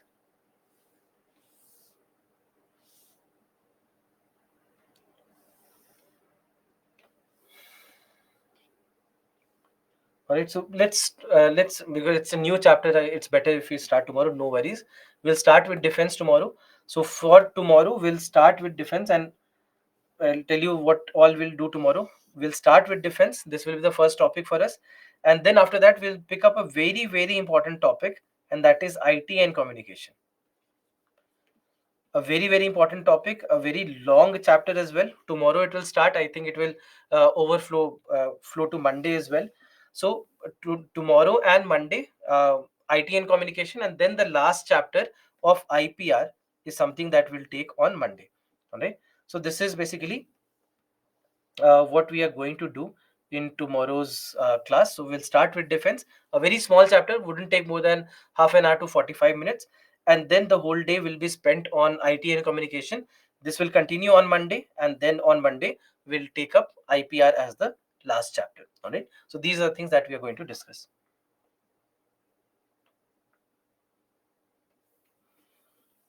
Leaderboard.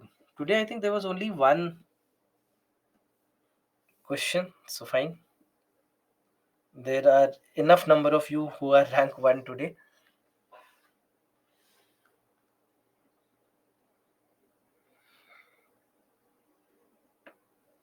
My doubt is how to find out. Okay, it's great if you don't have any doubts.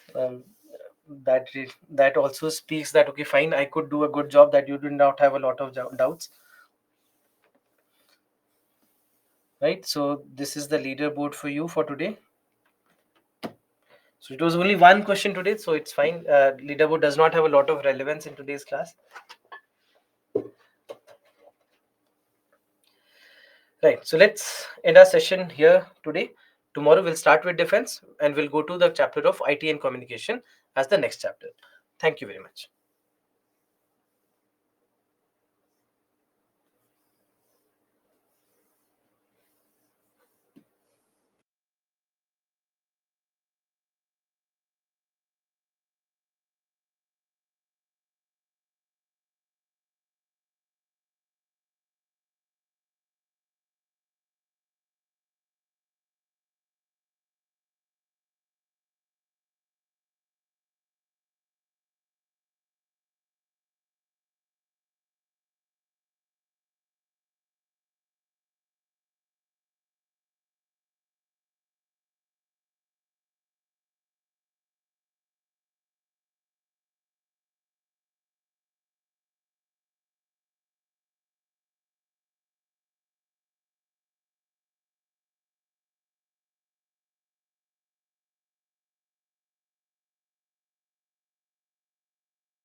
We can continue.